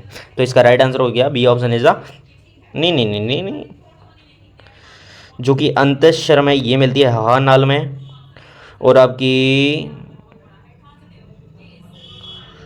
एक सेकेंड दोस्तों, एक सेकेंड, ठीक है, अंतःचर्म हार्मोन में, मध्य चरम मांसपेशियों में, और बाह्य चरम तंत्र का तंत्र में। ठीक है, इसके बाद नेक्स्ट क्वेश्चन है, मस्तिष्क का निर्माण किस जर्म सतह पर द्वारा होता है? मस्तिष्क का निर्माण किस जर्म सतह द्वारा होता है? तो ये होता है आपका एक्टोडर्म से। किससे साथियों? एक्टोडर्म से। भ्रूण को बाह्य धक्कों से सुरक्षा प्रदान करने वाला द्रव कौन सा होता है? ये अभी पढ़ा था हमने, उल्ब यानी एमनियोटिक द्रव, फ्लूइड। तो इसका राइट आंसर हो गया B option is the correct answer. इसके बाद बात करने वाले हैं नेक्स्ट क्वेश्चन की। कुछ प्राणी समूहों के भ्रूण पर भ्रूण बाह्य कलाएं पाई जाती हैं। ये समूह हैं, तो ये समूह है सरीसृप, पक्षी और स्तनधारी वर्ग। इसका राइट आंसर हो जाएगा C option is the correct answer. इसके बाद बात करेंगे नेक्स्ट क्वेश्चन की। तो नेक्स्ट क्वेश्चन, मानव में वह कौन सी भ्रूणीय झिल्ली है जो कि गर्भाशय ऊतक के अंतरंग संबंध स्थापित करती है? मानव में वह कौन सी भ्रूणीय झिल्ली है जो कि गर्भाशय ऊतक के अंतरंग संबंध स्थापित करती है? तो ये करती है अपरापोषिका जरायु संरचना। अपरापोषिका जरायु संरचना। तो इसका राइट आंसर हो जाएगा D option is the correct answer. इसके बाद नेक्स्ट क्वेश्चन की बात करेंगे, ब्लास्टुला की ब्लास्टोसील गुहा में किस प्रकार का द्रव भरा होता है? ब्लास्टुला की ब्लास्टोसील गुहा में किस प्रकार का द्रव भरा होता है? तो ये भरा होता है एल्ब्यूमिनस प्रकार का द्रव भरा होता है। इसके बाद बात करेंगे नेक्स्ट क्वेश्चन की, तंत्रिका कोशिका मस्तिष्क एवं मेरुरज्जु अथवा केंद्रीय तंत्र का तंत्र भ्रूण के किस स्तर से विकसित होते हैं? तो ये विकसित होते हैं आपके एक्टोडर्म से। तंत्रिका कोशिका मस्तिष्क एवं मेरुरज्जु अथवा केंद्रीय तंत्र का तंत्र भ्रूण के किस स्तर से विकसित होते हैं? तो एक्टोडर्म से विकसित होते हैं। इसके बाद मुर्गी के अंडे में पीतक की अत्यधिक मात्रा के कारण अनेक शुक्राणु भीतर प्रवेश करते हैं। एक शुक्राणु ही वह मिश्रण में भाग लेता है व अन्य शुक्राणु मार्ग में ही मर जाते हैं। यह निषेचन है। तो यह निषेचन होता है फिजियोलॉजिकल पॉलीस्पर्मी प्रकार का निषेचन होता है। फिजियोलॉजिकल पॉलीस्पर्मी प्रकार का क्या होता है? निषेचन होता है। इसके बाद नेक्स्ट क्वेश्चन की बात करते हैं, मेढक की भ्रूणीय परिवर्धन की किस अवस्था में संरचना विकास गतियां पाई जाती हैं? संरचना विकास गतियां पाई जाती हैं। तो ये कंदुक अवस्था में पाई जाती हैं। कौन सी अवस्था में साथियों? कंदुक अवस्था में पाई जाती हैं। इसके बाद नेक्स्ट क्वेश्चन की बात करते हैं, अभी तक आपने हमारा चैनल सब्सक्राइब नहीं किया है तो सब्सक्राइब कीजिए, लाइक कीजिए, कमेंट कीजिए, आपको किस प्रकार की रिक्वायर है वो भी बताइए, और आपको क्वेश्चन कैसे लग रहे हैं एक अब आप कमेंट में बताइए, तभी हमारा हौसला बढ़ेगा। देखिए नेक्स्ट क्वेश्चन है, सर्वप्रथम किस वैज्ञानिक ने संभावी रेखा चित्र निर्माण किया? संभावी रेखा चित्र निर्माण बॉन्ट ने किया था। बॉन्ट नामक साइंटिस्ट ने क्या किया था? संभावी रेखा चित्र का निर्माण किया था। इसके बाद नेक्स्ट क्वेश्चन है, भ्रूण कलाएं कितने प्रकार की होती हैं? एम्ब्रियोनिक मेम्ब्रेन कितने प्रकार की होती हैं? तो ये कितने प्रकार की होती हैं? 4 टाइप की होती हैं। कितने टाइप की होती हैं? 4 टाइप की। इसके बाद नेक्स्ट क्वेश्चन है साथियों, स्तनधारियों के भ्रूण की अतिरिक्त भ्रूणीय झिल्ली किसमें उत्पन्न होती है? स्तनधारियों के भ्रूण की अतिरिक्त भ्रूणीय झिल्ली किसमें उत्पन्न होती है? तो ये साथियों उत्पन्न होती है ट्रोफोब्लास्ट में। किसमें उत्पन्न होती है? ट्रोफोब्लास्ट में उत्पन्न होती है। इसके बाद नेक्स्ट क्वेश्चन है, मध्य चरम एवं अंतःचरम के अंतर्वेशन से कौन सी गुहा बनती है? मध्य चरम एवं अंतःचरम के अंतर्वेशन से कौन सी गुहा बनती है? तो ये बनती है आपकी अधांत्र। कौन सी गुहा बनती है? अधांत्र गुहा बनती है। इसके बाद बात करेंगे नेक्स्ट क्वेश्चन की, मिलानी है, मैचिंग की है। पीयूष ग्रंथि किसके द्वारा निर्मित होती है? ये निर्मित होती है आपकी वाह्य चरम के द्वारा। इसके बाद रुधिर, रुधिर आपका ये आपका क्यू है वो मिलान होगा फर्स्ट से, तो इसका मीसोड्रम से, मीसोड्रम रुधिर मीसोड्रम, पीयूष वाह्यचरम, इसके बाद ग्रेसनी एंडोड्रम। ठीक है, ये मिलानिंग वाले क्वेश्चन बहुत आते हैं आपके। इसके बाद अब बात करेंगे, टॉपिक है आपका एनिमल टिश्यू। ठीक है, तो इसको हम नेक्स्ट वीडियो में करेंगे। अब आपका टॉपिक है जंतु ऊतक यानी एनिमल टिश्यू। तो इससे बनने वाले इंपॉर्टेंट क्वेश्चन की बात करेंगे कि इस टॉपिक से एमएससी जूलॉजी एंट्रेंस में कौन कौन से टॉप क्वेश्चन बनते हैं, इंपॉर्टेंट टॉप क्वेश्चन को भी बात करेंगे। तो पेशी संकोचन के लिए निम्न में से कौन सा आयन आवश्यक है? पेशी संकोचन के लिए निम्न में से कौन सा आयन आवश्यक है? तो ये आयन है आपका Ca2 पॉजिटिव, Ca2 पॉजिटिव यानी कैल्शियम आयन, कैल्शियम आयन। इसके बाद नेक्स्ट क्वेश्चन आपके सामने पेश होता हुआ आपकी स्क्रीन के सामने देखिए, पेशी संकुचन में होता है। पेशी संकुचन में क्या होता है साथियों? देखिए, तो पेशी संकुचन में, पेशी संकुचन वो किस में होता है? तो मायोसिन में, मायोसिन से होता है। पेशी संकुचन किससे होता है साथियों? मायोसिन से होता है। इसके बाद नेक्स्ट क्वेश्चन की बात करेंगे। नेक्स्ट क्वेश्चन, हिज का बंडल, बिल्कुल ये इंपॉर्टेंट है, एक समूह है। तो ये पेशी तंतुओं का समूह है। इसका बंडल किसका समूह है? पेशी तंतुओं का समूह है। इसके बाद बात करेंगे नेक्स्ट क्वेश्चन की, वह प्रोटीन जो कि पेशियों में O2 संग्रहित करता है, वह प्रोटीन जो कि पेशियों में O2 संग्रहित करता है वह मायोग्लोबिन प्रोटीन कहलाता है। कौन सा प्रोटीन कहलाता है? मायोग्लोबिन प्रोटीन कहलाता है। ऐच्छिक पेशियां उपस्थित होती हैं, ऐच्छिक पेशियां पाद मांसपेशियों में, पाद मांसपेशियों में जो ऐच्छिक पेशियां हैं वो किस में उपस्थित होती हैं? पाद मांसपेशियों में उपस्थित होती हैं। इसके बाद बात करेंगे नेक्स्ट क्वेश्चन की। नेक्स्ट क्वेश्चन है आपका सामने, स्तन ग्रंथियों की प्रकृति होती है, स्तन ग्रंथियों की प्रकृति होती है। तो ये किस प्रकार की प्रकृति होती है? एपोक्राइन प्रकार की होती है। स्तन ग्रंथियों की प्रकृति कैसी होती है? एपोक्राइन प्रकार की होती है। इसके बाद नेक्स्ट क्वेश्चन की बात कर रहे हैं, बर्मी फॉर्म अपेंडिक्स बनी होती है, किसकी बनी होती है? तो लसिका ऊतक की बनी होती है। बर्मी फॉर्म अपेंडिक्स किसकी बनी होती है? लसिका ऊतक की बनी होती है। चिकने पेशी तंतु हैं, चिकने पेशी तंतु कौन से हैं? तर्करूपी, साकेत, एरेकित, एक नाभिकीय, अनिच्छिक। तो ये चिकनी पेशी तंतु है। इसके बाद नेक्स्ट क्वेश्चन है, उपकला, उपकला कोशिकाओं का एक प्रकार जो फैलोपियन नलिका, श्वसनिका तथा छोटी श्वसनी की आंतरिक सतह को पंक्तिबद्ध करती है कहलाता है। तो ये कहलाता है पश्चिमावी उपकला, पश्चिमावी उपकला। इसके बाद नेक्स्ट क्वेश्चन है, पेशी तंतुक में सार्कोमियर किसके बीच का क्षेत्र है? पेशी तंतुक में सार्कोमियर किसके बीच का क्षेत्र है? तो ये किसके बीच का क्षेत्र होता है? तो ये दो जेड पट्टियों के बीच का क्षेत्र होता है। किसका क्षेत्र होता है? दो जेड पट्टियों के बीच का क्षेत्र होता है। इसके बाद नेक्स्ट क्वेश्चन आपके सामने है, मनुष्य के शरीर की सबसे लंबी कोशिका, मनुष्य के शरीर की सबसे लंबी कोशिका तंत्रिका कोशिका कहलाती है। इसके बाद बात करेंगे नेक्स्ट क्वेश्चन की, निम्न कृतियों में से कौन सी कृति बार बार कोशिका संधियों के आर पार जाती है? निम्न कृतियों में से कौन सी कृति बार बार कोशिका संधियों के आर पार जाती रहती है? तो ये आपका पश्चिमावी उपकला, पश्चिमावी उपकला इसका राइट आंसर हो जाएगा। इसके बाद बात करेंगे नेक्स्ट क्वेश्चन की, कंकाली पेशी में वह कौन सा संकोचनशील प्रोटीन है जिसमें एटीपीएज क्रिया निहित होती है? एटीपीएज क्रिया निहित होती है। तो इसका राइट आंसर हो जाएगा myosin, myosin is the correct answer. इसके बाद बात करेंगे नेक्स्ट क्वेश्चन की, हद पेशी तंतु कंकाल पेशियों से भिन्न है क्योंकि ये रेखित एवं अनैच्छिक होती हैं। हृदय पेशियों की बात हो रही है। अंतर्विष्ट चक्रिकाएँ पाई जाती हैं, अंतर्विष्ट चक्रिकाएँ पाई जाती हैं तो हृदय पेशी में पाई जाती हैं। अंतर्विष्ट चक्रिकाएँ किस में पाई जाती हैं? हृदय पेशी में पाई जाती हैं। पेशी संकोचन के लिए तंतु विसर्पण सिद्धांत किसने दिया? तंतु विसर्पण सिद्धांत H.E. एक्सले व A.F. एक्सले ने दिया था। H.E. एक्सले व A.F. एक्सले ने दिया था। कौन सा? तंतु संकोचन के लिए तंतु विसर्पण सिद्धांत। इसके बाद नेक्स्ट क्वेश्चन है, टेंडल के ऑसिफिकेशन, टेंडल के ऑकिफिकेशन से बनी अस्थि कहलाती है। टेंडन के ऑकिफिकेशन से बनी अस्थि क्या कहलाती है बच्चों? तो सिस्मोइड कहलाती है। क्या कहलाती है? सिस्मोइड टाइप की अस्थि कहलाती है। इसके बाद नेक्स्ट क्वेश्चन है, पेशी खंड दूरी होती है, पेशी खंड दूरी होती है तो ये कितनी होती है? दो जेड रेखाओं के बीच की दूरी क्या कहलाती है? पेशी खंड दूरी कहलाती है। इसके बाद नेक्स्ट क्वेश्चन है, इनमें से किसमें पेशी तंतु होते हैं लेकिन गमन का कार्य नहीं करते? लेकिन गमन का कार्य नहीं करते। तो इसका राइट आंसर हो जाएगा मनुष्य के हाथ की उंगली, मनुष्य के हाथ की उंगली। साथियों मैं बता दूं कि जो पिछले एंट्रेंस के एग्जाम हुए हैं यहीं से क्वेश्चन आए हैं, सारे के सारे यहीं से क्वेश्चन मिले हैं। तो साथियों ये क्वेश्चनों को मिस मत करो। अस्थि में पाया जाने वाला प्रोटीन है, तो साथियों अस्थि में पाए जाने वाला प्रोटीन का नाम है ओसिन प्रोटीन। इसके बाद बात करेंगे नेक्स्ट क्वेश्चन की। एक खरगोश बहुत तेज दौड़ता है और कुछ समय बाद थकान अनुभव करता है क्योंकि पेशियों में लैक्टिक अम्ल बनता है। क्योंकि पेशियों में कौन सा अम्ल बनता है साथियों? लैक्टिक अम्ल बनता है। इसके बाद नेक्स्ट क्वेश्चन की बात करेंगे। रुधिर वाहिकाओं को स्तरित करने वाली कोशिकाएं संबंधित होती हैं। रुधिर वाहिकाओं को स्तरित करने वाली कोशिकाएं होती हैं, तो वह कोशिकाएं कौन सी होती हैं साथियों? तो वह कोशिकाएं होती हैं आपकी सल्की उपकला से। कोशिकाएं किससे संबंधित होती हैं? सल्की उपकला से संबंधित होती हैं। इसके बाद नेक्स्ट क्वेश्चन है साथियों, निम्नलिखित में से किस एक निर्मित में आपको कोशिका संधियों की सर्वाधिक सामान्यतः मिलने की संभावना होगी? तो किसकी संभावना होगी? तो एक पक्षमाव उपकला की संभावना होगी।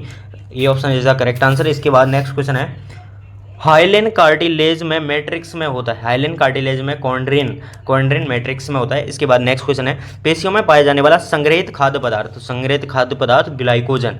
पेशियों में कौन सा पाया जाता है? ग्लाइकोजन। इसके बाद बात करेंगे नेक्स्ट क्वेश्चन की, रुधिर प्लाज्मा में मुख्यतः उपस्थित कैटायन होता है। रुधिर प्लाज्मा में मुख्यतः उपस्थित कैटायन होता है, तो कैटायन कौन सा होता है? तो ये होता है आपका सोडियम। इसके बाद नेक्स्ट क्वेश्चन की बात करेंगे, निश्चल कण पाए जाते हैं। देखिए साथियों निश्चल कण पाए जाते हैं, तो इसका राइट आंसर हो जाएगा सी ऑप्शन, साइटोन।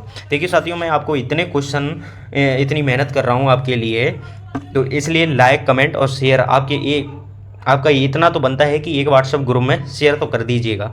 इसके बाद नेक्स्ट क्वेश्चन है, तंत्रिका ऊतक की रिपेयरिंग का कार्य करती है। तंत्रिका ऊतक किसकी रिपेयरिंग का कार्य करती है? तो ये करती है ग्लियल कोशिकाएं। तंत्रिका ऊतक की रिपेयरिंग का कार्य कौन करता है? ग्लियल कोशिकाएं करती हैं। न्यूरोगिलिया व न्यूरॉन में अंतर। न्यूरोगिलिया व न्यूरॉन में क्या अंतर होता है? तो न्यूरोगिलिया में निश्चल कणों की अनुपस्थिति होती है, जबकि न्यूरॉन में निश्चल कण पाए जाते हैं। ठीक है, इसके बाद नेक्स्ट क्वेश्चन की बात करते हैं। ठीक है दोस्तों, तंत्रिका को घेरने वाली संयोजी ऊतक की मोटी परत कहलाती है। क्या कहलाती है दोस्तों? तो तंत्रिका को घेरने वाली संयोजी ऊतक की मोटी परत कहलाती है, तो ये कहलाती है एपिन्यूरियन कहलाती है। इसके बाद नेक्स्ट क्वेश्चन है साथियों, सबसे कम पुनरोध भवन की क्षमता किस में पाई जाती है? तो सबसे कम पुनरोध भवन की क्षमता पाई जाती है वो तंत्रिका कोशिका में पाई जाती है। तंत्रिका कोशिका में सबसे कम पुनरोध भवन की क्षमता पाई जाती है। इसके बाद नेक्स्ट क्वेश्चन है, हिज का बंडल मानव के निम्नलिखित में से किस अंग का भाग है? बिल्कुल इंपॉर्टेंट, ये 2 बार रिपीट हुआ है, तो ये है हृदय का भाग। हिज का बंडल मानव के किस अंग का एक भाग है? तो हृदय का भाग है। इसके बाद नेक्स्ट क्वेश्चन है, मनुष्य में पश्चमावी स्तंभीय उपकला कोशिका पाई जाती है। मनुष्य में पश्चमावी स्तंभीय उपकला कोशिका पाई जाती है, तो ये श्वसनिकाओं एवं फैलोपियन नलिकाओं में, श्वसनिकाओं एवं फैलोपियन नलिकाओं में। ये option is the correct answer. इसके बाद नेक्स्ट क्वेश्चन की बात करेंगे, पेशीय तंतु में एटीपी का क्या कार्य है? पेशीय तंतु में एटीपी का क्या कार्य है? तो एटीपी का कार्य होता है, यह पेशी को लचीला एवं एक्सटेंसिबल बनाता है। यह कठोर पेशी के क्रमिक संकोचन के लिए आवश्यक है, तो आवश्यक ऊर्जा प्रदान करता है। तो इसका राइट आंसर हो जाएगा डी ऑप्शन, यानी बी और सी दोनों। ठीक है, इसके बाद नेक्स्ट क्वेश्चन की बात करते हैं, रेखीय पेशीय तंतु की संरचनात्मक एवं कार्यात्मक इकाई कहलाती है। तो संरचनात्मक एवं कार्यात्मक इकाई क्या कहलाती है? सार्कोमेयर कहलाती है। बिल्कुल इंपॉर्टेंट क्वेश्चन है, क्या कहलाती है? सार्कोमेयर कहलाती है। ठीक है, इसके बाद साथियों नेक्स्ट टॉपिक आपके सामने श्वसन एवं गैसीय विनिमय से संबंधित है, रेस्पिरेशन। ठीक है, एवं गैसेज एक्सचेंज से संबंधित है, तो इसकी बात करेंगे अपन।